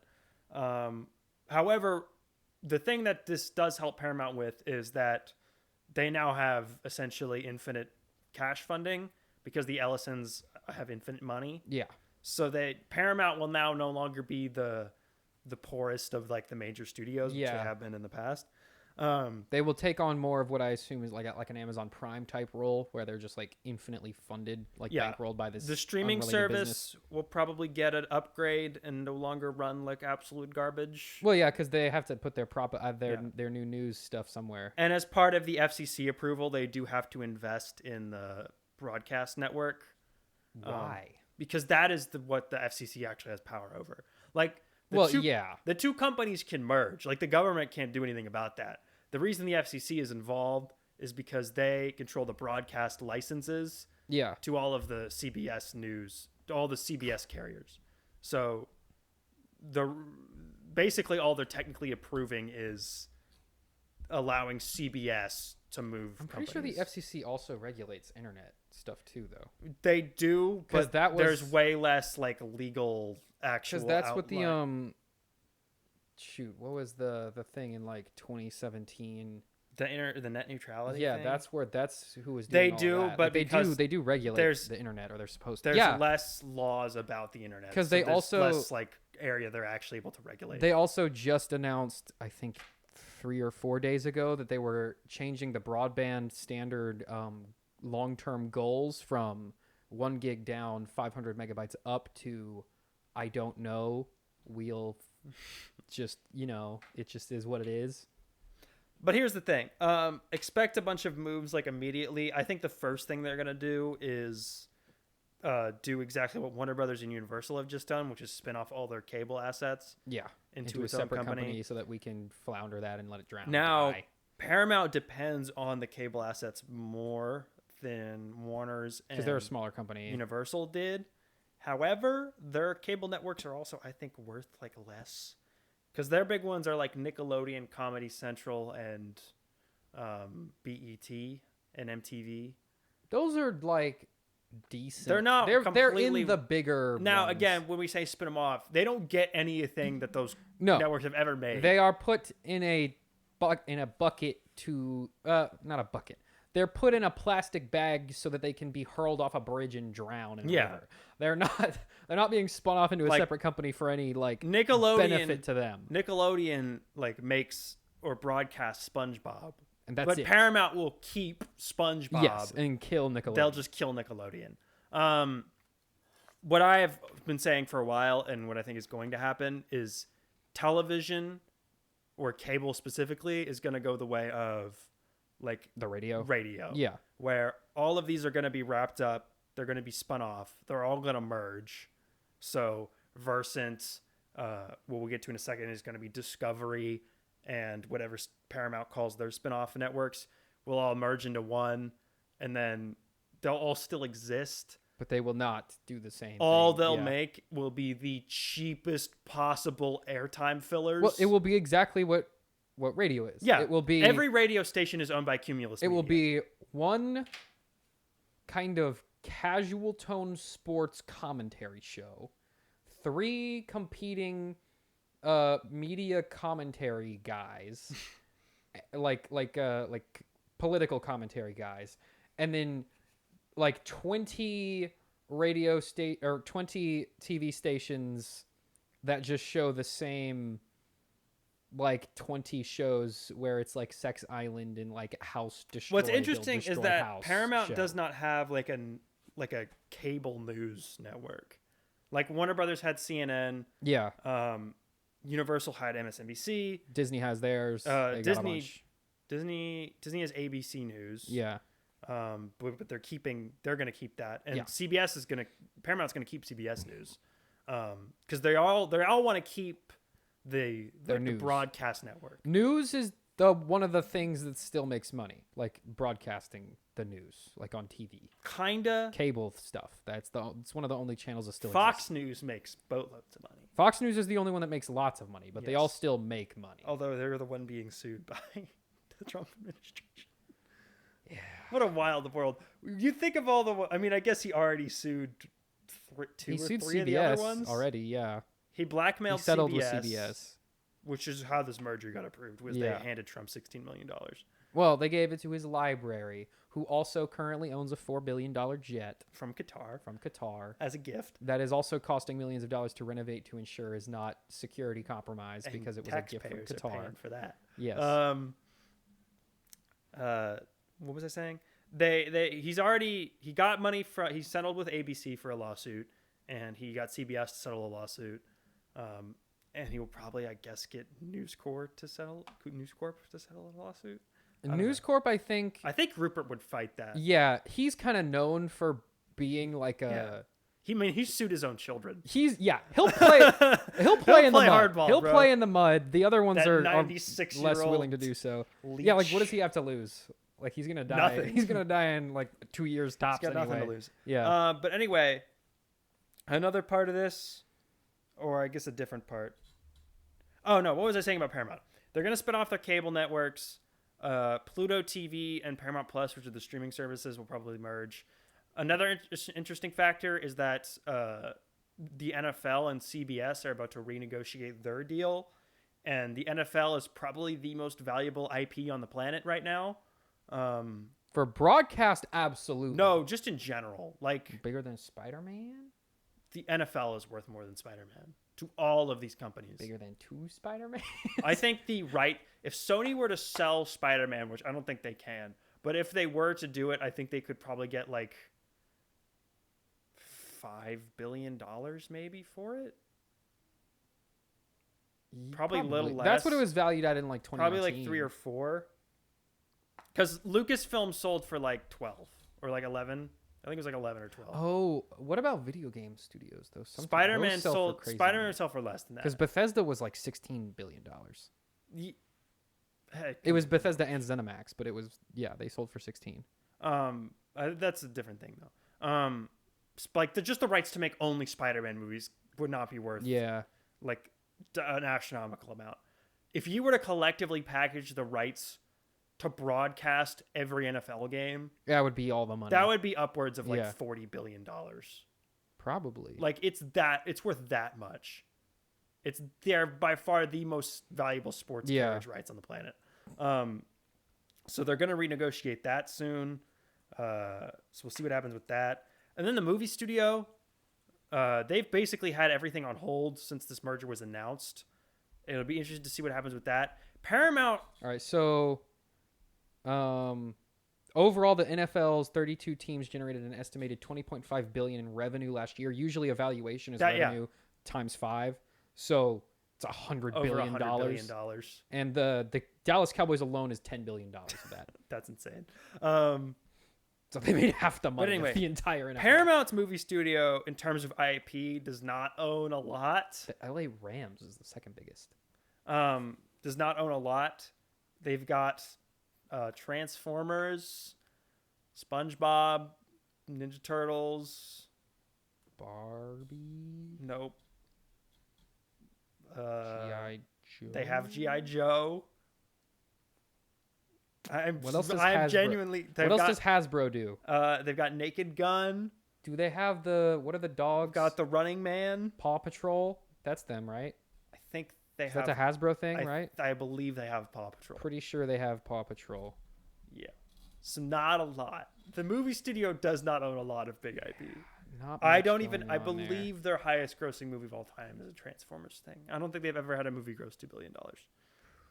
So it'd be interesting to see what happens at the movie studio because I don't know how much more IP they can lean into because there's nothing really left. I mean, this is the company that bought Smurfs hoping that they could make it a thing because they were that desperate. So the highest grossing Transformers movie was Dark of the Moon in 2011, which was 1.123 billion. Can you look up just the highest grossing Paramount Pictures movie? Sure. Because it's whatever the studio collectively owns is what matters. Let's see. All-time worldwide box office for Paramount Pictures from the numbers. This was posted in 2025, according to the bottom of the website. Titanic at number 1 with 2.2 billion. So not Top Gun Maverick with their second highest okay. at 1.4. That's they've got Mission and they've got Top Gun. And then Transformers right under that with 1.3. Yeah. So they have. But Mission is kind of floundering. Shrek at 800. They don't got that anymore. Universal's got that now. Indiana Jones. They don't got that. Disney's got that. Madagascar. But they don't got that either. Universal's got that. Mission Impossible. Yeah, they've got Mission. They've got Top Forrest Gump. Forrest Gump 2. We bring Forrest Gump back, baby. Iron Man 2. Yeah, because they had some of the early Marvel movies before they were bought by Disney. That's weird. Kung Fu Panda. They don't got that either. That's Universal. Interstellar. I don't think that's getting a sequel. Anything is possible. We do Interstellar 2. Sonic the Hedgehog. They've got that. That's a big new one for them. And then South Park. South Park speak for them. Gladiator 2. That. Yeah. The Adventures of Tintin. They've been talking about doing another one of those for like Monsters forever. versus Aliens. They could make. I don't think they have that anymore either. I think Universal's got that now. No, Nickelodeon had the show. Yeah, but it's a DreamWorks thing, and they got bought by Universal a few years ago. Star Trek.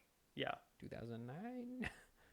Wolf of Wall Street. Yeah, I don't think Wolf of Wall Street. You could make a movie about his Wolf of Wall Street 2, still wolfing. Still Wolf.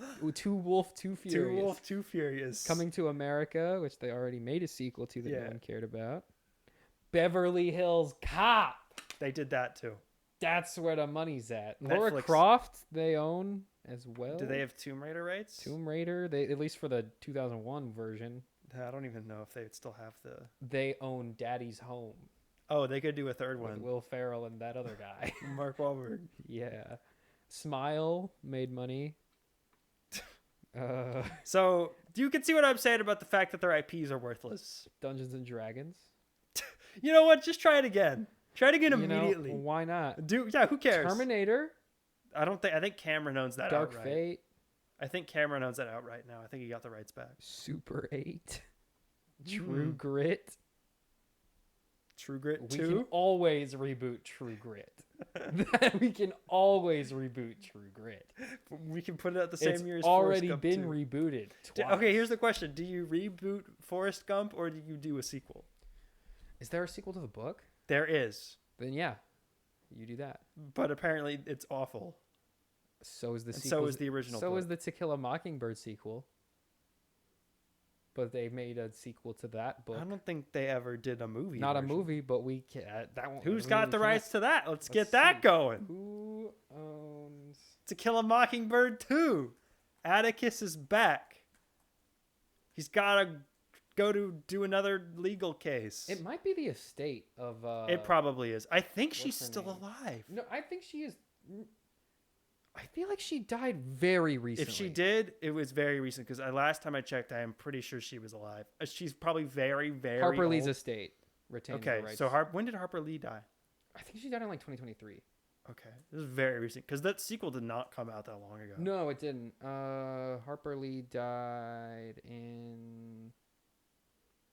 She was 86 years when she. Oh, she died in 2016. Oh, okay, that was that. Okay, maybe that book came out after she died.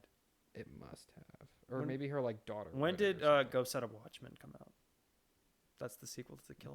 What Ghost of what? It's Ghost Set of Watchmen. Set. Ghost Set of Watchmen came out. Harper Lee. When did it come out? This is good content, everyone. Hey, this is what the people come for. Publication date 2015, so a year before she. I guess. Okay. I guess we just lost like no, 10 I believe years it, of time. I do believe it was like a thing she wrote like 40 years ago, just sitting in a drawer. And Yeah. She decided to put it out. Anyway, Sam, we're gonna briefly touch on a corporate situation over at Warner Brothers. So we reported a few months ago when they decided to split their cable networks off, like we were just talking about with CBS and Paramount. They have officially named both the companies. Would you like to know what they are? Is it Dead Man's Network and David Sync Inc? David Zaslav, our boy, very normal man who does normal things. We love David. We've never complained about David, and we've always loved him. I had a friend who went to visit Warner Brothers Studios like over the summer. And the lot? Yeah. And I was like, say hi to David for me, because like I'm known for like ranting about David Zaslav to my friends. We're normal people with normal things we talk about. Warner Brothers will be the name of the company that has the movie studios, Warner Brothers Television, HBO, the video game assets, which they're keeping. Well, that's because those might be profitable. Because that's got Mortal Kombat. Yeah. And the Batman Arkham series. Yes. And all of the film and television libraries. So all of that staying over at Warner Brothers. The new cable network company, Sam, guess the name. Warner Brothers Cable Company? Discovery Global. They're going to have CNN, TNT Sports, Discovery Plus, Bleacher Report, all the other. Wait, Discovery Plus? Mm-hmm. They get to keep that? Discovery is keeping Discovery Plus. That's still a thing? Yep. Well, the content on it is so cheap to make that it is actually profitable. Yeah, but I thought that they just like rolled it into Max. No, it's been a thing ever since they launched Max. They just kept it. So they're just going to have it on two places? Well, no, because they've removed all of the Discovery content from HBO Max at this point. No, they haven't. There's a few little things on there, but most of it's gone. All the TLC stuff is still there. The 90-day shows perform well, but everything else, like a lot of the home renovation stuff, all that stuff's gone. I don't think there was home renovation. And the Food Network stuff, a lot of that's out. This is so dumb. Okay, anyway. So I know what you're thinking, though. So dumb. I know what you're thinking, though. Okay, why? So here, this saga goes back like a decade at this point. They should have left Discovery Plus with regular HBO and just let the cable networks die alone. Why are you doing this? Here's a recap. In 2018, Warner Media merges with, or is bought by AT&T. Yes. Okay. 2 years later, AT&T decides they don't want to make movies or anything anymore. They don't want to own Warner Brothers. Correct. Well, that and Warner Brothers was profoundly unprofitable. They at the time. merge Warner Media with Discovery. Okay. And they sold them to Discovery. And in the process, that new company, which was Warner Brothers Discovery, accumulated like $57 billion in debt from the merger. From all of the failed DC Universe streaming services. Then over the couple of years, they alleviated some of the debt. Barbie came out. Right. And they were able to pay some of that off. It helped out a little bit. Then now, they're splitting back in two to just Warner Brothers and just Discovery. They're shoving most of the debt off onto Discovery. But they're still, I think they legally still have to keep some. And all of the Discovery executives are staying on at Warner Brothers, I assume. Correct. Yeah. David Zaslav will still be in charge of Warner Brothers. They've put all of they've just put a bunch of randos on at Discovery. Yeah. So we have basically gotten to the point where over the past 10 years, all Warner Brothers has done is switch CEOs like 3 times, accumulate probably around $10 billion in debt, and then shovel it off on some other company. And lose TNT, CNN, Cartoon Network, Adult Swim, and a bunch of other cable assets. What have they gained from this? David Zaslav and his amazing leadership. Like, what is Warner Brothers keeping? Like, what do they have? They've got all of the film and TV library. They have all the IP. Right, but they already had that. HBO Max. They already had that. Oh, like what do they gain out of this move? Yes, like what? Oh, well, they get to lose some of the debt. That's the main reason. Then why not keep Discovery Plus with Warner Brothers? Because the Discovery cable networks are like... Not the networks. What do you mean? Give that to Discovery. Keep the streaming service, but don't keep the stuff. Yeah, keep the part that makes money and get rid of the parts that don't. But I think they just want to... Why would... Because right now, here's what happened. Okay, well, here's the thing. Two guys came into a room. They were like, let's do a business together. And then they were like, you want to pay off my debt? Okay, cool. See you later. Pleasure doing business. And then they just go separate ways, but like they've swapped arms for some reason. Like nothing was accomplished. Well, David Zaslav is now in charge of Warner Brothers instead of Discovery. Yeah, their arms were swapped out. No, because that is, like, genuinely, that was his goal. He always wanted to be like a media mogul, like a guy who greenlit movies, the talk of the town, The Boy, the guy who owned all the biggest movies in TV. At Discovery. His company was way more profitable. But he couldn't make Warner Brothers movies. He's the CEO. He can make whatever movie he wants. But Discovery didn't make movies. They didn't have the infrastructure for any of that. So make it. Buy a studio. What you're saying was, well, that's what he did. No, I mean like build one, not like buy Warner Brothers and use their studios. But that was the plan. That's a stupid plan. The plan was, instead of investing all that money into building an entire like film infrastructure for Discovery, he could buy Warner Brothers. They could do both. But then that company was in an incredible amount of debt. That's what I'm saying. Cable and linear TV died way faster than anyone thought it would. And then the cable networks, which were Discovery's big strength, became a liability.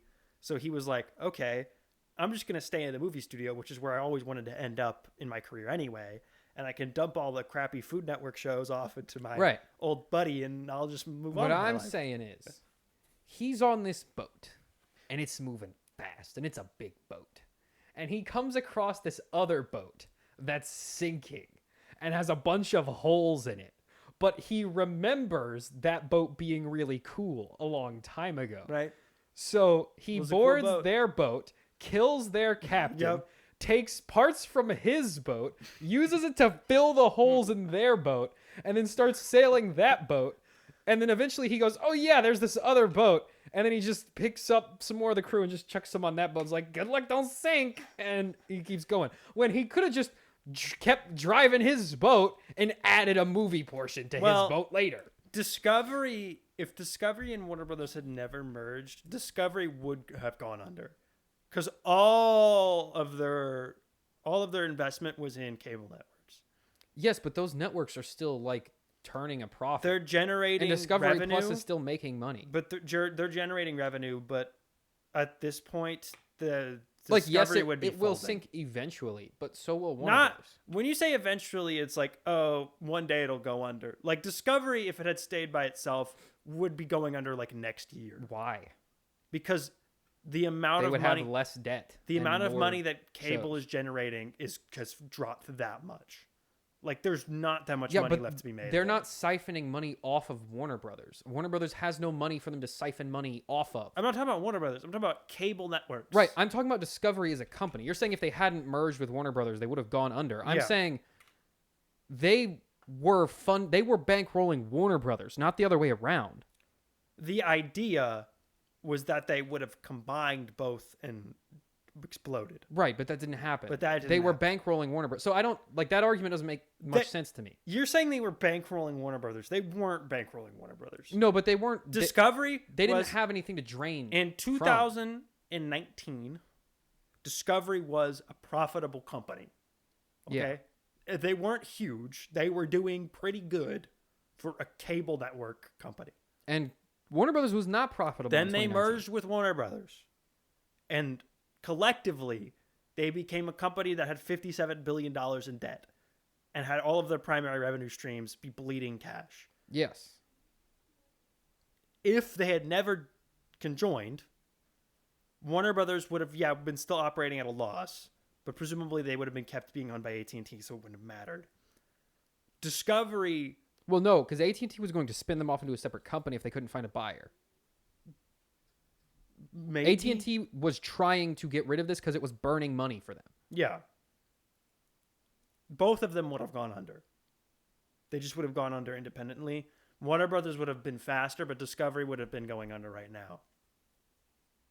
But nothing like Discovery has not gained anything that should be keeping them afloat in that time. Discovery like nothing's changed for them. Discovery hasn't gained anything. So like, why aren't they going under now? Like nothing's changed for them. They are. I mean, that's what we're talking about here. Is they're going to spin off into their own little company of cable networks that don't generate any revenue or profit, and they're going to merge with all these other little cable network companies, and they're going to cut all the costs, and they're going to be kind of okay. And they're going to manage to not keep down the stock price of all the valuable assets.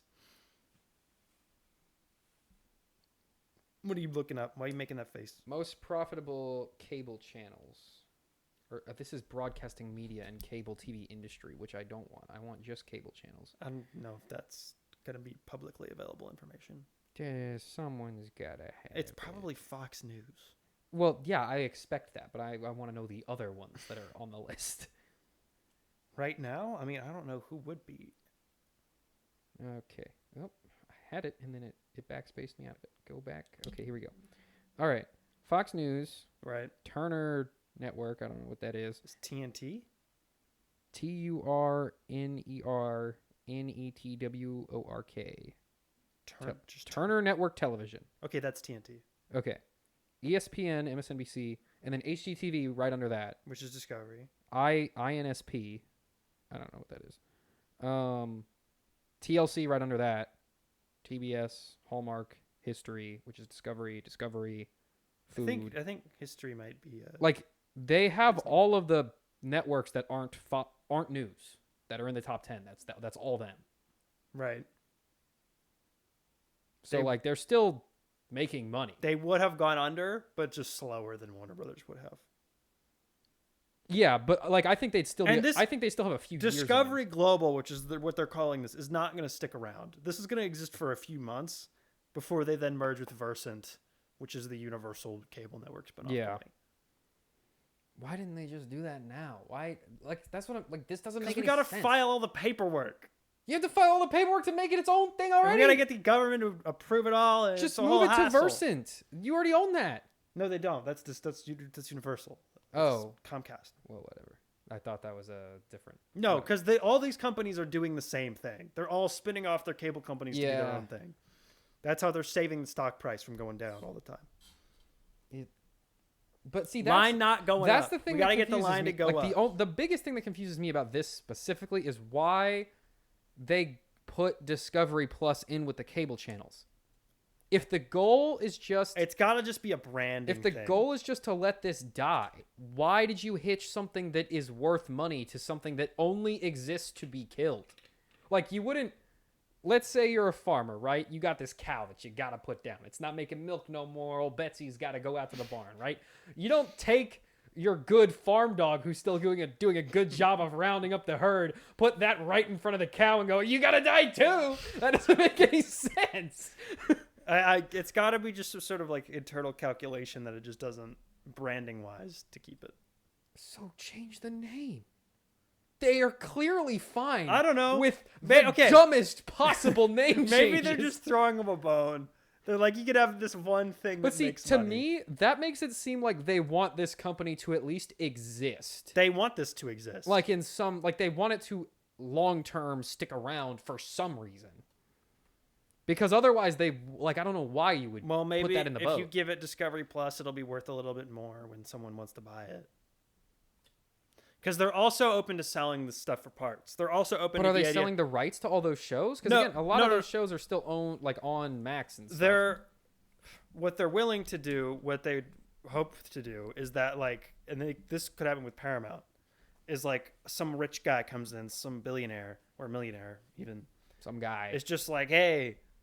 I love CNN, I love baby. Ninja Turtles. I'm a big CNN fan. I want to own CNN and just come in and buy CNN from them. Or for Paramount, like, oh, MTV. I love MTV. I'm going to buy MTV. Yeah, I mean, that's what... and so then they're just owned by individuals. Is it New York Times or Wall Street Post or Wall Street Journal? Wall Street Journal is owned by Rupert Murdoch. Yeah, one's Rupert Murdoch, one's Bezos. I think...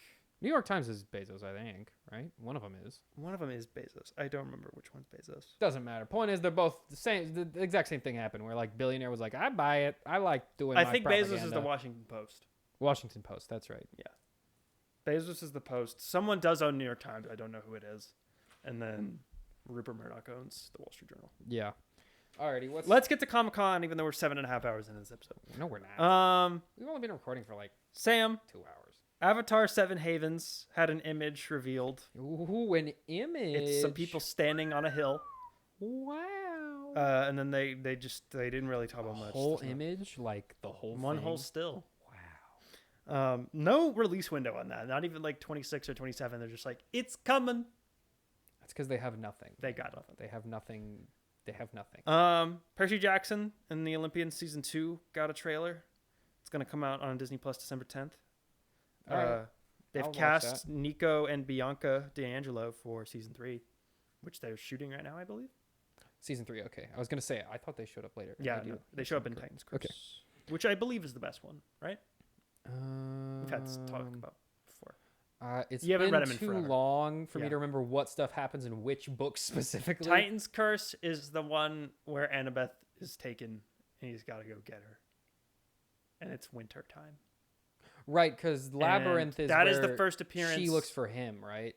He goes missing in the Labyrinth, and she wanders around for a while and looks for him in there. Yeah, I think that happens. Yeah, and then they swapped it in Titan's Curse, and then he goes and looks for her. And I don't know. Titan's Curse is the first appearance of Kronos, like proper. Yeah, because he's the world Thanos of the first. Yeah. The first 5. The first. Everyone's like, "Hey, I'm really looking forward to when they do Heroes of Olympus." I'm like, "They're not doing Heroes of Olympus. They can't. could. It'd be you. It's too way. You could not do that on TV. Why not? I think it's too big. Well, South Park has a budget of $10 million.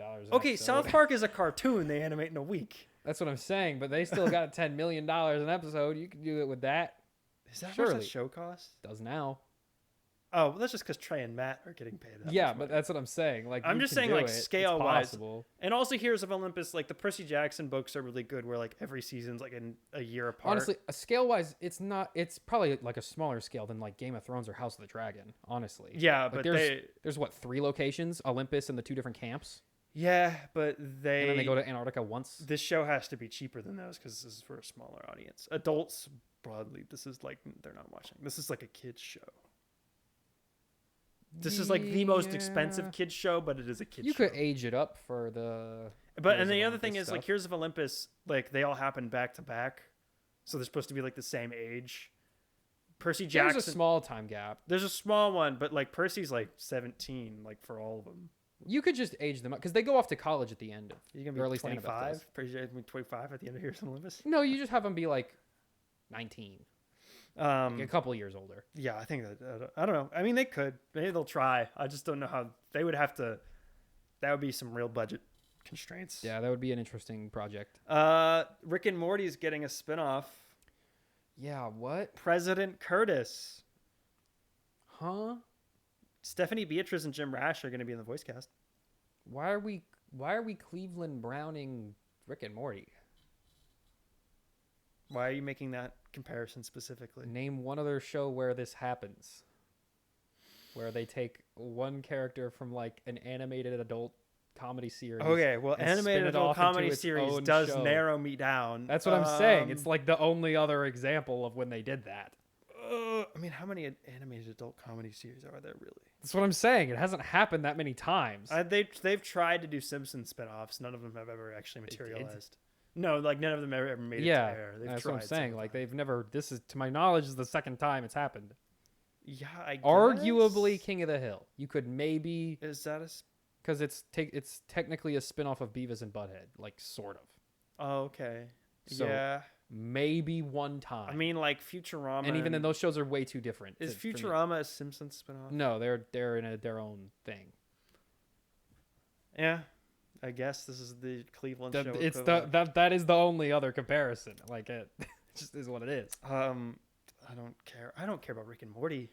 I still like Rick and Morty. I enjoy it. Apparently, they've already written season 10. Okay. Season 8 just came out.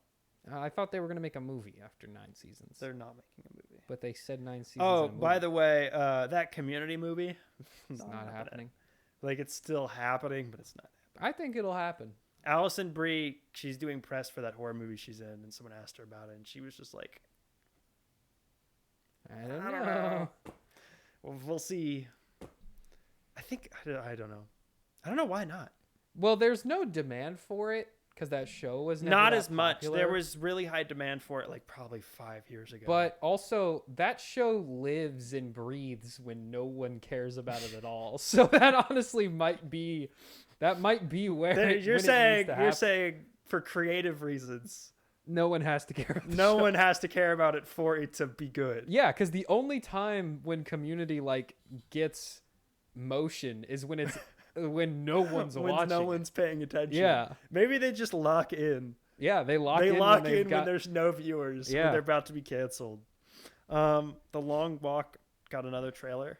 I don't care about You're The a big Long Stephen Walk. King fan. You talk about him all the I time. don't care. Stephen King is number one.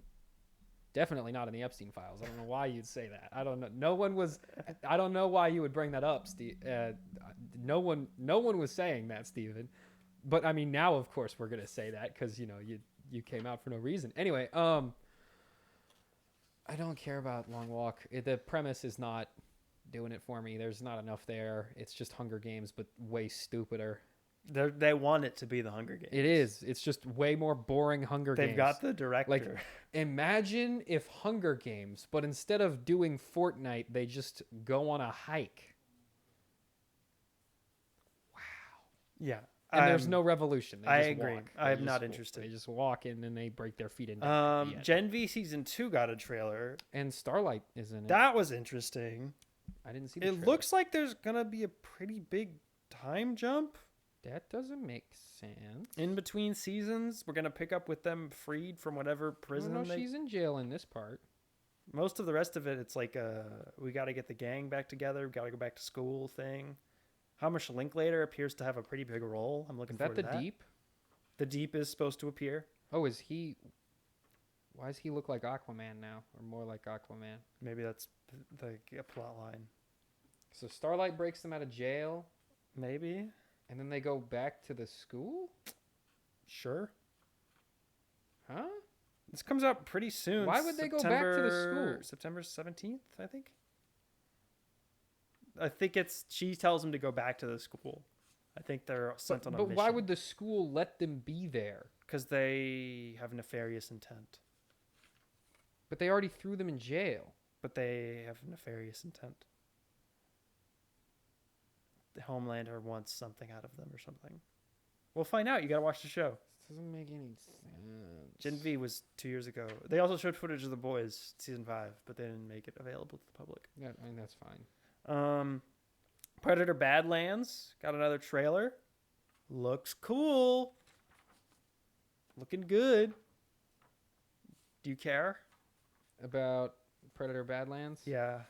Not really. Will you watch it? Maybe. Will you see it in IMAX? No. I don't want to pay $20 to see a movie I kind of care about. Will you see it in Dolby? I mean, I saw Prey at home and I was happy. See, that's the thing. This is like a real test. And honestly, I think can you move a theatrical brand to streaming and then back from streaming to Prey theaters? conceptually was a more interesting movie than this. Conceptually? Yeah. Like, I don't care about Predator and Robot team up. I don't care about that. Does not interest me. I do not care. Scale wise, this is a bigger thing than Prey by far. Yes, but the bigger the scale of a Predator movie, the less I'm interested.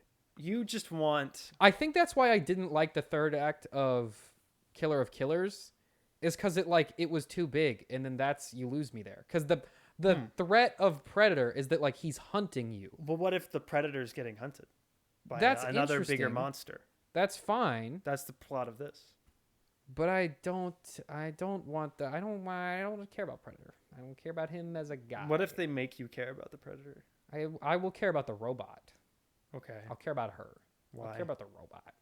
Because she looks like a person, and the Predator looks like a thing, like an ant. But he's got humanity deep down. No, he doesn't. And I know that because all the whole thing of the Predator is that they don't have that. But this one will have feelings or something.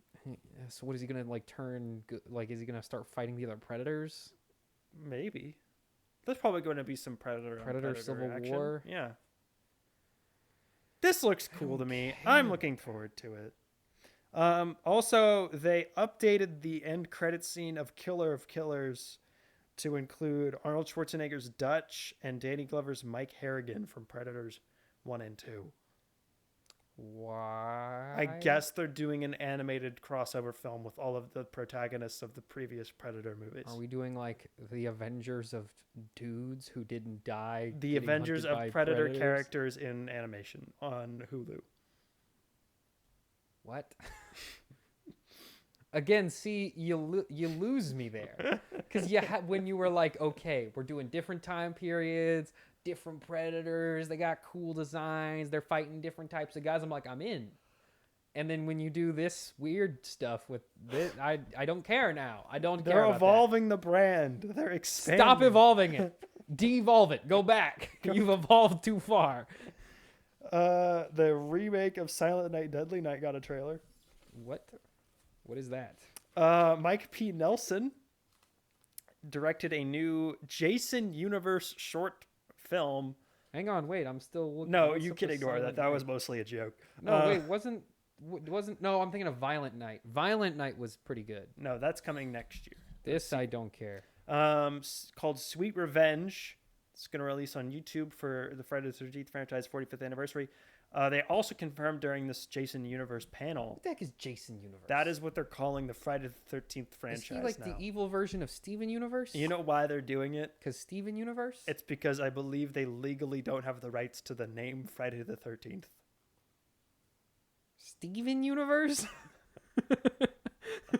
But he also confirmed... Jason Universe. Yep. It's real dumb. I agree with you. It's stupid. I'm starting the Henry Universe. Because what they're doing, like he came out there and he's going to feature William Henry Harrison. and he's going to fight something. He's going to fight pneumonia. Come up with something. He's going to fight pneumonia and he's going to lose. Yeah. It'll be like Osmosis Jones, dude, but the bad ending. In the parallel universe where I win Best Picture at the Oscars and I'm like a director or whatever, my blank check movie would be like a 3-part trilogy, like a $600 million budgeted William Henry Harrison biopic universe.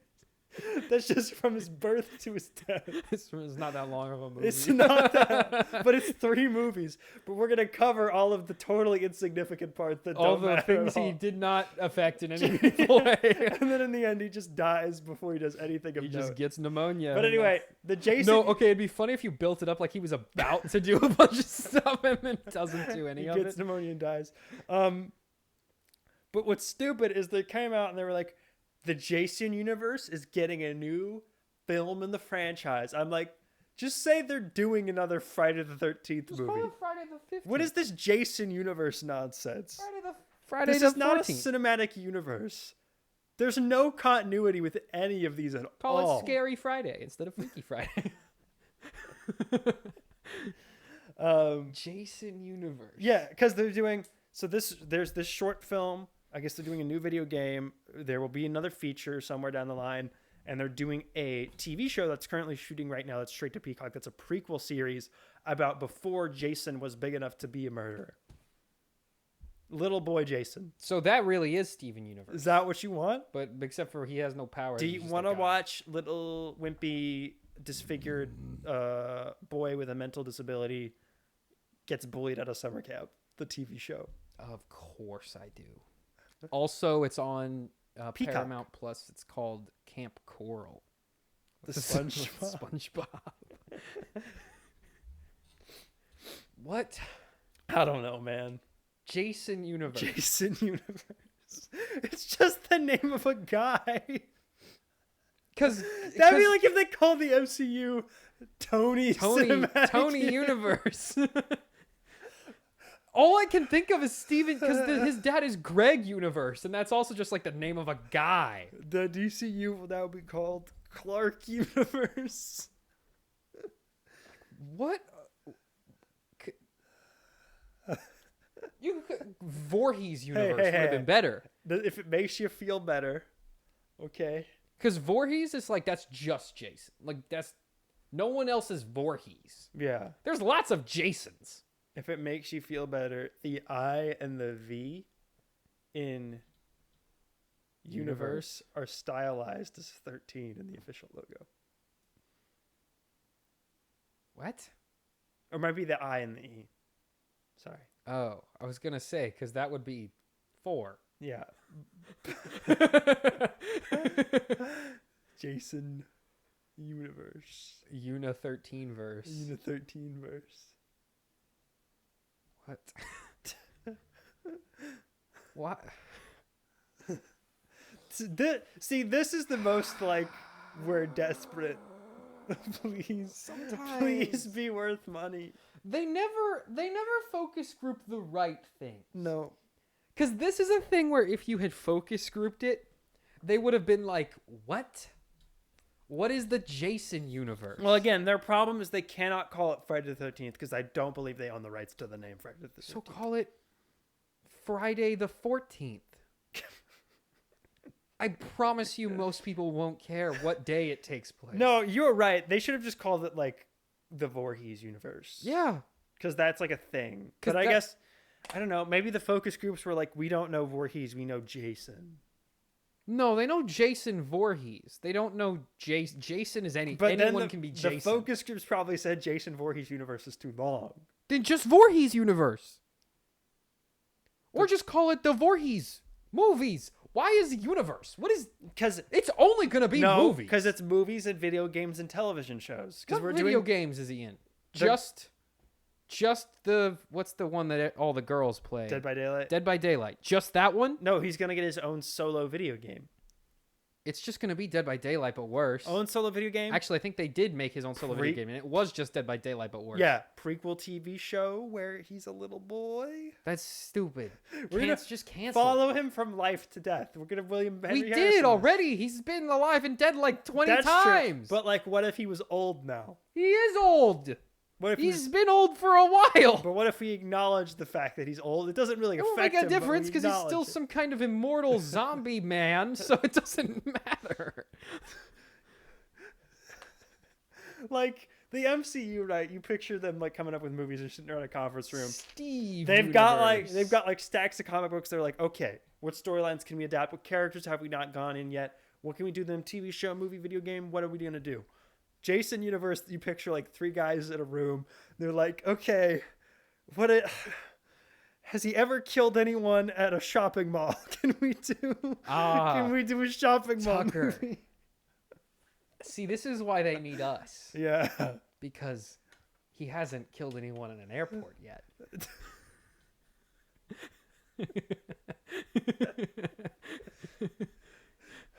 We had a long conversation. Yeah, this is not a reference anyone will understand. About how they should make a horror movie about like liminal spaces that takes place in an empty airport, which I think is a cool idea. Just because if you've ever been in like the Dallas-Fort Worth airport at night, it is quite literally just an endless expanse of concrete, and like you just can't see the other side, and it's like kind of creepy. So like, what if you spent 90 minutes watching someone run around in an empty airport? Well, yeah, it'd be scary. You'd be like, oh, is there going to be something around that corner? Nope.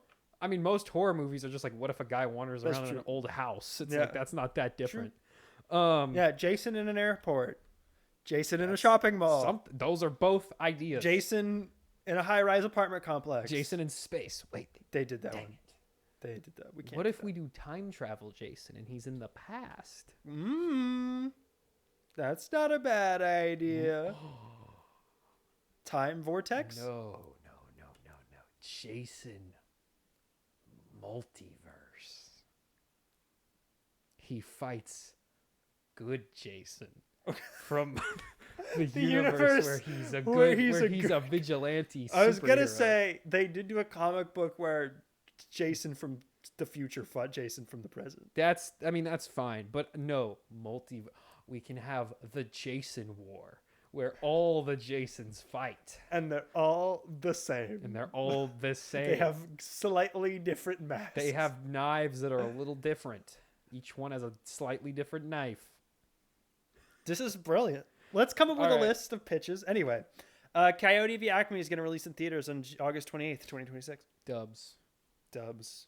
No Batgirl though. That one's dead forever. No, that one's in a dumpster. That one's on never fire. coming back. Yeah, they canceled that one before it was edited, so that doesn't technically exist. Yeah. Peacemaker season 2 got a trailer. Whoop whoop. More characters in the Justice Gang are going to appear. Peacemaker's going to get a Fortnite skin, not in the season, but just in general. Yeah, I mean, I expect him. We had two big Fortnite news updates this week. Because not only is Peacemaker going to get a Fortnite skin, but one battle after another is going to get a Fortnite tie-in. Yeah. I can't wait for the Bob Ferguson Fortnite skin. I'm going to buy that one. Again, this has Leonardo DiCaprio is going to be a Fortnite skin. This has to be a Tim Sweeney just likes that book situation. He's got to just like PTA. Because let me pull up the right book collab. Just kicked my microphone. Not Marvel. It's like the least well-known Fortnite crossover, just because he's like a character from like an obscure book series that like Tim Sweeney just likes, and he's only ever been in the item shop one time and never again. Sound of Sam typing is always good audio content. I don't know what the name of the book is because it's like so obscure. It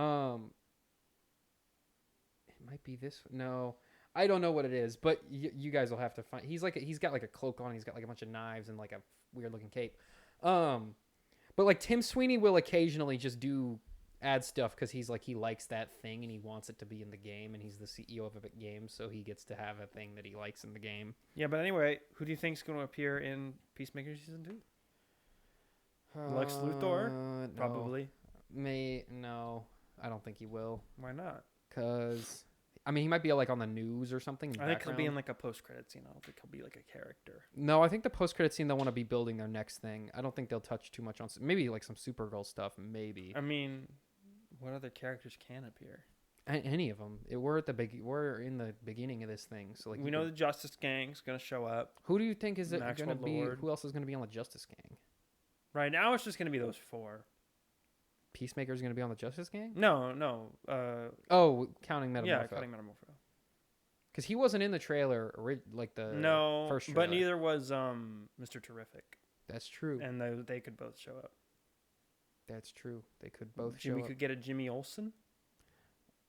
I don't think it'll be too much Superman stuff. But they can't because they haven't cast a lot of the other characters. Well, yeah, yes, but we can have the new people we can see them for the first time in this. But like if they were going to appear, we'd know about it. I could see Blue Beetle maybe.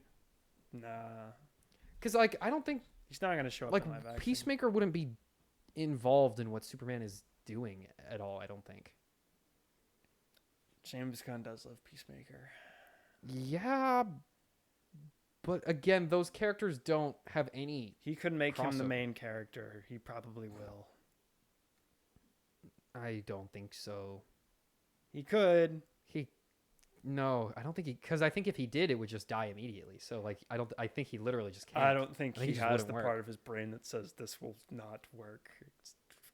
I think he just does whatever. No. I'm saying like, yes, he could do it, but if he did, the project would immediately end. So it wouldn't he can't. Like he could, but it wouldn't work. No, I think it'll basically just be the Justice Gang. I think he's just teasing. I think Lex Luthor will show up at the end as part of because I think Lex Luthor is going to play into whatever. I could maybe see him being in prison, and then we meet Amanda Waller or something. Because he's in Belle Reve, we know that from the end of Superman, and that's what Amanda Waller runs. I could see Peacemaker ending up in Belle Reve again, because wasn't he originally in Belle Reve? Or whoever the villain is for this. I don't think we know who the villain is for this season. No, because Peacemaker wasn't actually from Belle Reve. He was Amanda Waller's no, he was in Belle Reve. Agent. No, remember he was the one that was working with the government directly. He was in Belle Reve. Then why didn't they? She told him. On the mission, she told him to do specific stuff, but he was in Belle Reve. Then why didn't they just blow up his head when he went rogue? Peacemaker didn't go rogue. Oh right, the rest of them went rogue. Yeah. Their heads. Because she was incapacitated. Remember? Right, they knocked her out with a broom. They hit her with a chair. Forgot about that. Yeah. Anyway, no, did you watch the trailer for this? No. Okay. So they are doing multiverse stuff. I knew that from the first trailer. But we saw that happen. It looks like it's not gonna be like a DCU to DCU situation. It looks like Peacemaker is going to discover a dimension where like he's cool and everyone loves him and his life is great, and then he's gonna, I'm gonna assume, kill that version of Peacemaker and then kind of take over his life. Can't we just say that Peacemaker is the one from like the DCU? Well, what do you mean? Like the one where he's super cool and everyone loves him. That would just be the version of him that's from the DCU, wouldn't it? No. So because the version of him that we know and tolerate is already in the DCU. But he's not though. He is, because we saw him in Superman. Okay, so we're keeping the Rick Flag thing. Yeah, we're keeping Joel Kinnaman as Rick Flag is canon. Although I think he's going to be alive in the other universe because there were rumors that Joel Kinnaman was on set for Peacemaker 2. Which would make sense because I guess if Peacemaker was a good guy in the other universe, he wouldn't have killed Rick Flag. Maybe that's how they'll bring Rick Flag back. This is like they needed to be like, okay, it's different. That's all they needed to do. All we needed just the scene where he's like, all right, it's different. What do you mean? Like that stuff was, I don't know. I dreamed at. It's different. That's not real. Well, I don't know if you know about this, and this is our last news item, so this can be the final thing we touch on. I don't know if you know about this, but James Gunn is currently doing a podcast. Oh, good. Where he is doing an episode by episode rewatch of Peacemaker season 1 and explaining what is and isn't canon on an episode by episode basis.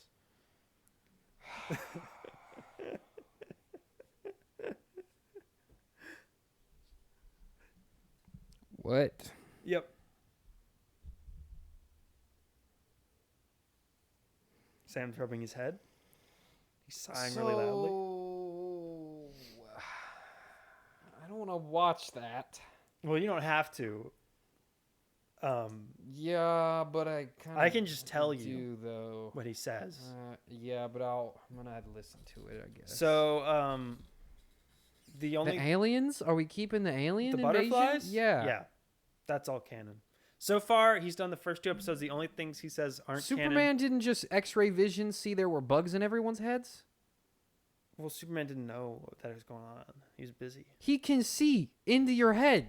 But he was busy. He didn't have time to look at everyone's head. Everyone in the government had a bug in their head. Not everyone in the government. Like half of them. Like a couple people. He would have noticed. He would have had to look for it. He could hear them. Yeah, but he ignored it. That's stupid. So far, the only things that aren't canon. I mean, Superman was in the original version. Yes, but that universe was so stupid that I didn't care. No. So far, the only things that aren't canon is that Aquaman is not known about by the public in the DCU, and Batmite doesn't exist in the DCU. Batmite already didn't exist. There's a reference to Batmite in Peacemaker 1, as if he's a character that had like shown up in the past. So there's no Batmite. Aquaman isn't known about by the public. He exists, but like people don't know that he exists because he's underwater. Yeah, I mean that's like people don't know about Atlantis. Fine. That's fine. But does Peacemaker know about him? No. So he just thought he would share that tidbit with us, even though it doesn't make any sense. It's not going to affect season 2 because that conversation where he's mentioned isn't canon. The rest of the episode is, but that one conversation within it is not. Why don't they just re-edit the show? You've talked about this before. Just cut that scene out. How hard would that be? They don't do anything in that episode. They just show up and then the thing is over. Just cut that out. The Justice League bit at the end. Yeah, and any conversation referring to them. How hard would that be? It can't be that hard. No, probably not. It would take maybe a day. Tops. But, I mean, it's 3 years old. Why even bother at this point? He's doing a whole podcast just to explain it.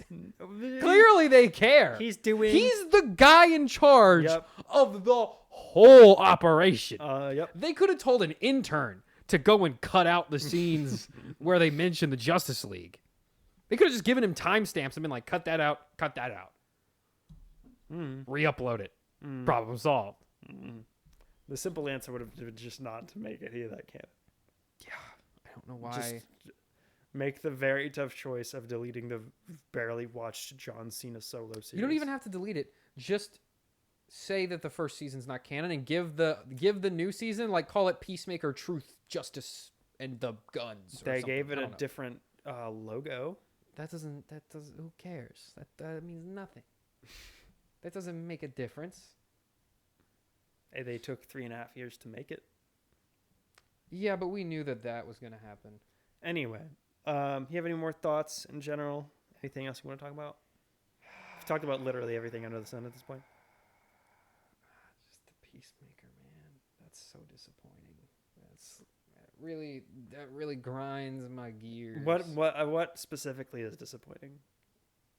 We just needed him to be like, I'm in the other universe now, and it's the normal one. It's the one that we're in now. That's it.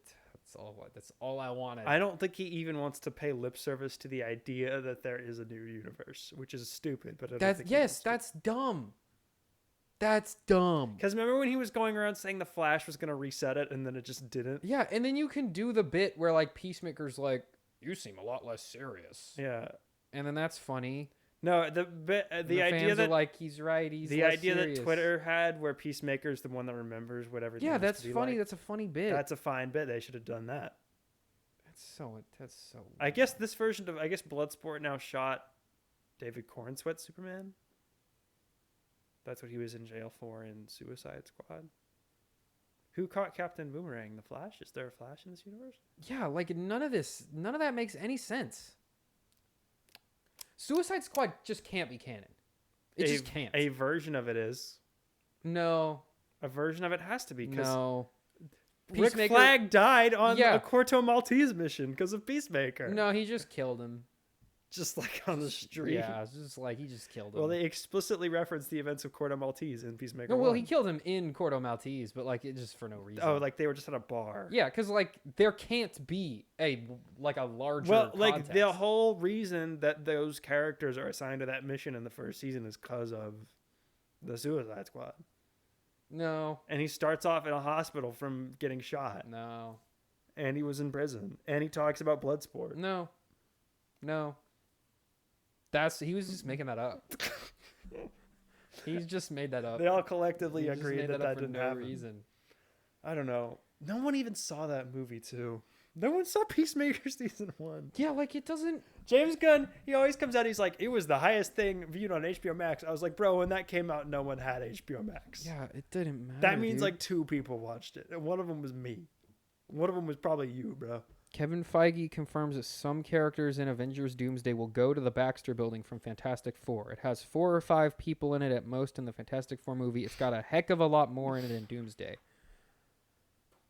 Oh.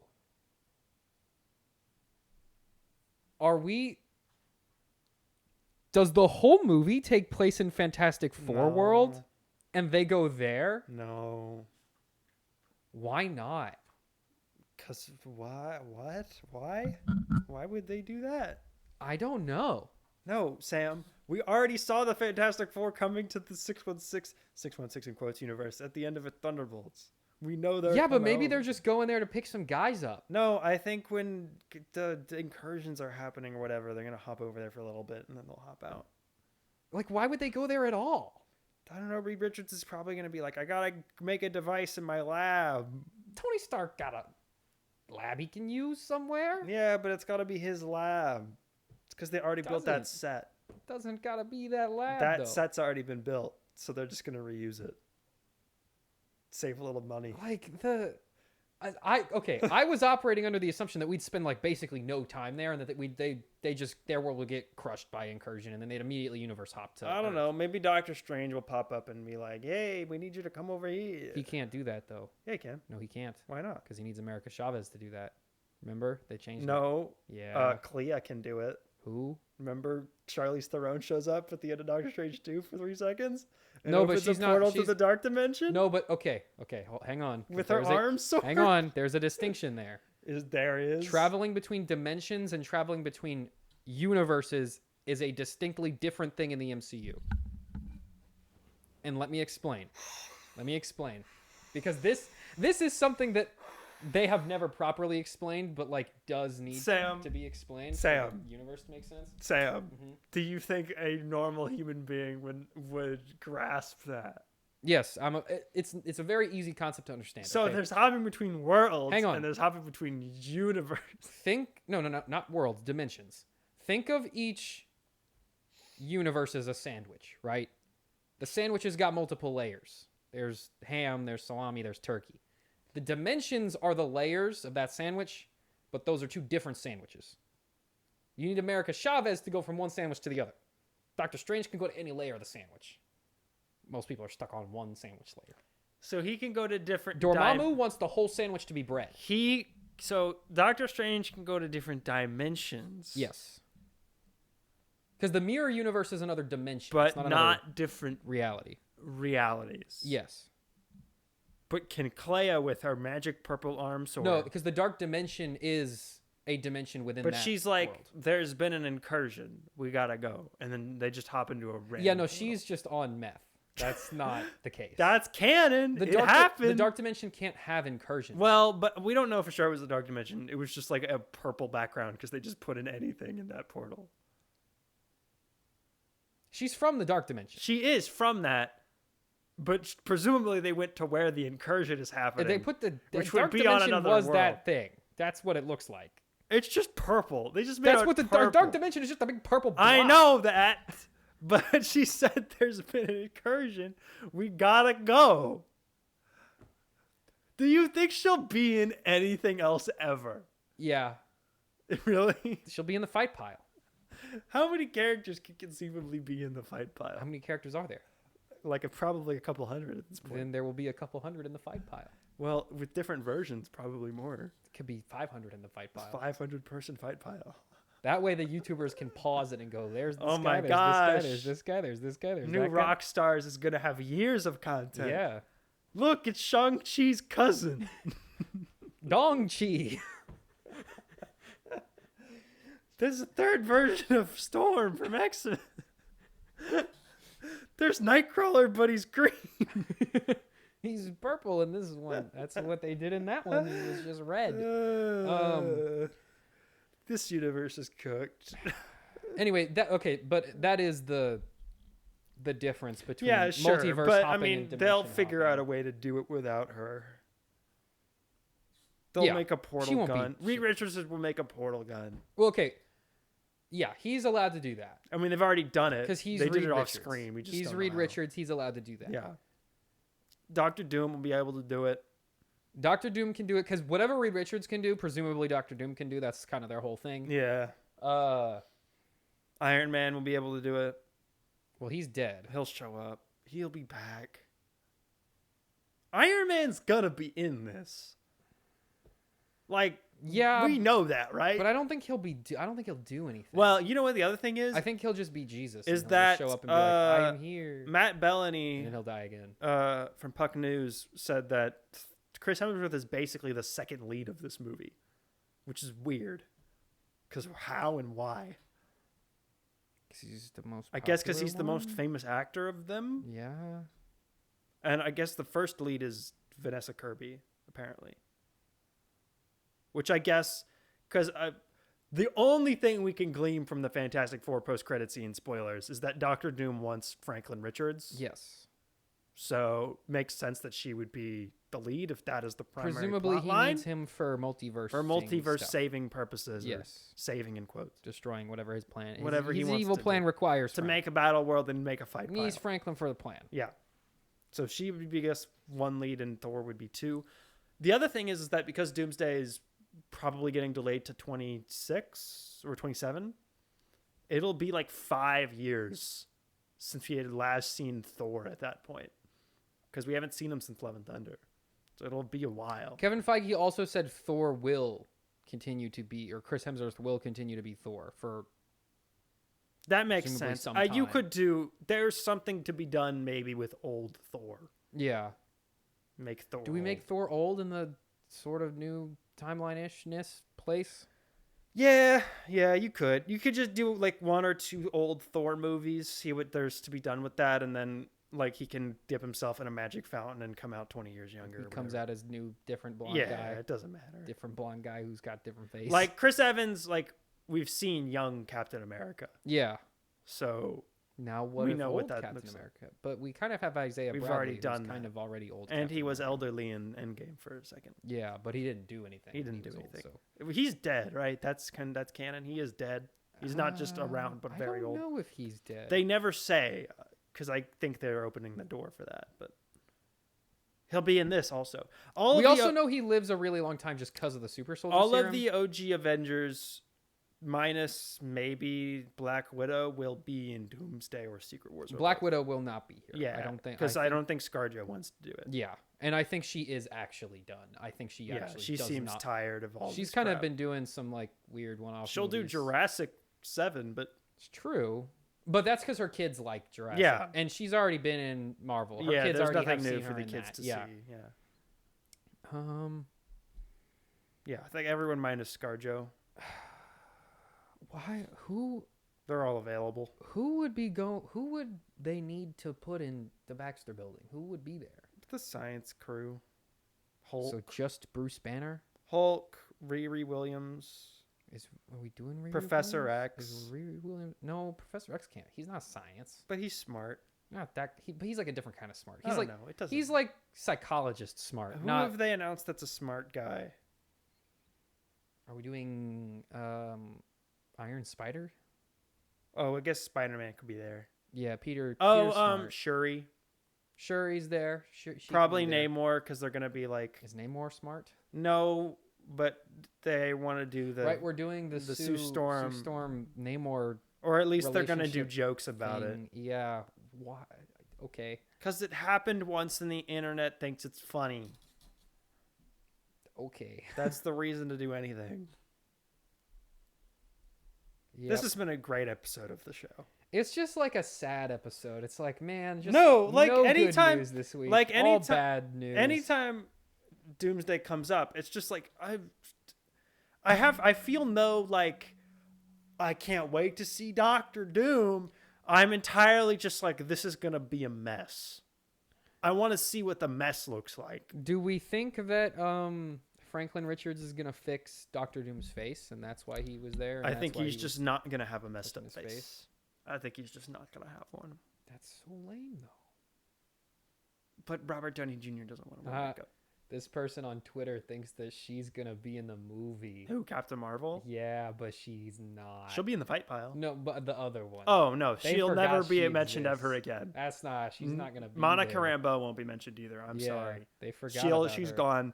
Well, okay, hold up. You know what she's doing? Because they need that X-Men universe. She's fighting crime with Harry Styles on another planet. Well, no, because that X-Men universe we know is going to be like a huge Yeah, part. yeah, She yeah. probably will be there. She'll be there for a second, but she won't do anything. She'll be like, oh my gosh, guys, And I was stuck there for there's 2 a years 90% or whatever." chance they just show up anyway and still pretend that never happened.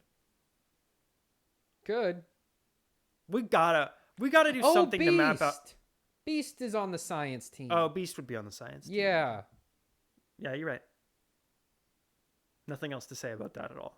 Yeah, just thinking who else is on the Who's science on the team. science Beast is on the science team. He's the smart one. Ironheart, Black Panther, Spider-Man, Hulk. Reed Richards. Reed That's a good Richards. science team. That's a pretty good That's a science solid science team. All you're missing is Tony Stark. But Yeah, and he's he'll show up later. really not that important. He'll show up later.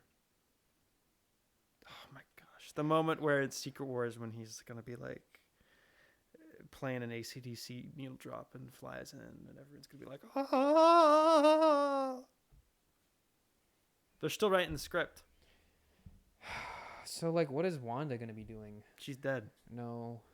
She's been crushed by a boulder. No. They're not bringing her back. Yeah, they will. I hope people know they're not bringing her back. They already said they are. They never said that. They would have said she was dead. They did say she's dead. She was crushed by a boulder. No, they explicitly never say that she's dead. They In explicitly Agatha, always they're like, say that "Where's the?" They're not. What do you do with her? I don't know. What do you do with her? What do you do with Wiccan The Young Avengers. and Speed? The Young Avengers. They're not going to do Young Avengers. They They up on have that. to now. They gave up on that idea. Well, they'll give up on it, but that was the idea of doing those They released characters. Agatha like last year. Because that had already been written 3 years ago. before the Marvels came out, and they were like, ew. Oh no. That's so dumb that they built up the Young Avengers and we're just not doing them now. Well, they'll do them eventually. It's just the question is just how and when. Do we keep the casting of all the Young Avengers characters? Well, you have to because they've already been cast. Yeah, but we could recast. You're gonna them. recast the characters you just introduced to be like 2 years younger? Do you think they wouldn't do something that stupid? that's some Sony Pictures universe of Marvel characters stupid. Yeah, but that's where we're going. That's the level that we're operating on. Really? You think they're gonna recast like Miss Marvel? They've been filming for like 2 months and the script isn't done. They brought in a new writer like 3 days ago. No, he had done a draft beforehand. He's just still working on it. Although Christopher Marcus noped out of this whole operation. It was Marcus and McFeely who were a writing team, did all the other Avengers. McFeely's the only one on this one. Chris was like, nope. I'm out. I'm not touching this. And the Russo brothers it's are still on here. You. And like, yeah, they're like a decent directing duo, but like if you have no script, you have I think the question of... you don't even know what kind of performance you're supposed to based go for. on their filmography, calling them decent is really kind of a compliment. They did some good TV episodes and they did the good Avengers movies. They can do good stuff. We've seen them do good stuff. We know they have it in them. But they haven't done any good stuff in 6 years. That's because they're really only good at TV, and Marvel is a TV show. Marvel is a TV show. So they are good at that. They cannot make the electric state. I don't doubt that they can do a good thing. They just have to be in their element, which I think Marvel is their element. Like, it's a big TV show. Yeah. Are you saying the Gray Man is out of their element? Yeah. Because, like, what is that? A waste of time. Why did they do... Remember, was it 21 Bridges? They produced that. I don't think they directed it. But they also did Cherry with Tom Holland. Yep. Alrighty, well... Let's do Citadel? our last minute. Let's do our last minute. Oh, I thought you were already doing that. I mean, that's what the Avengers Doomsday thing was from, but I'm gonna... Why did he just say that? I don't know. What question prompted that response? Hey, Kevin, is anyone going to be in the Baxter building? Yeah, a couple. Jake Schreier says his X-Men movie will be recognizably different from the previous franchise. Oh, very cool. So that just means they'll be wearing the comic book costumes, which, that's fine. My version will be also the same, but kind of different, and I'm very excited. Insert every director quote on any IP movie they're taking on ever in the entire world. Oh, we got some details on the God of War movie. Oh, it's a show. Yeah. Yeah, I don't care, though. Season 1 is 10 episodes. It'll be the Norse game. The game director is involved, which That's is good. cool. That worked very well. Especially since they were saying not to play the game. So, hopefully... I mean, it worked really well for The Last of Us Season 2. Yeah. Well, he made one good season. And then one... I like 8 episodes. Boring season. 8 good episodes. Batgirl is trending for some reason. I assume that's because of Coyote. Did you see Happy Gilmore 2? I haven't seen Happy Gilmore 2, but I saw most people seem to enjoy it. It's not bad. It's actually pretty funny. I mean, do I have to watch Happy Gilmore 2? No, you don't have to watch Happy Gilmore 2. I was just wondering. You know who's really good in Happy Gilmore 2? No, but I feel like that'd be a fun movie to watch if I had my friends over. Shooter McGavin. Everyone can watch Happy Gilmore 2. Honestly, if I was picking him today, I think Christopher McDonald as Shooter McGavin and Happy Gilmore 2 would probably be in my top 5 best supporting actor performances for the year. That's crazy. Yeah, he's on something in that. He should have played Dr. Doom. Honestly, I'm a fan. I think that would actually work. Let's get Adam Sandler in here. Let's get him to play someone. Who would he play? He can. We're running out of guys. Who's a jokey guy? Plastic Man. That's DC. He could do Plastic Man. No, he's too fat. Elongated Man. Elongated Man is not a real character. Captain Cold. No. Heat Wave. Why are you stuck on the Flash characters? Gorilla Grodd. He would be a funny Gorilla Grodd. Let's get Remember when he was gonna make America Grodd again? Sandman. He could actually be a decent. Let's have the Sandman. That would actually be kind of cool. I'd be fine with that. Let's get Sandman as Sandman. Yeah. but not DC Sandman, Marvel Sandman. Yeah, sure. Alrighty, everybody. That's it. I think this that's show it. ended 40 minutes ago. We just Well, kept going. we had more stuff to say about it. All right, goodbye.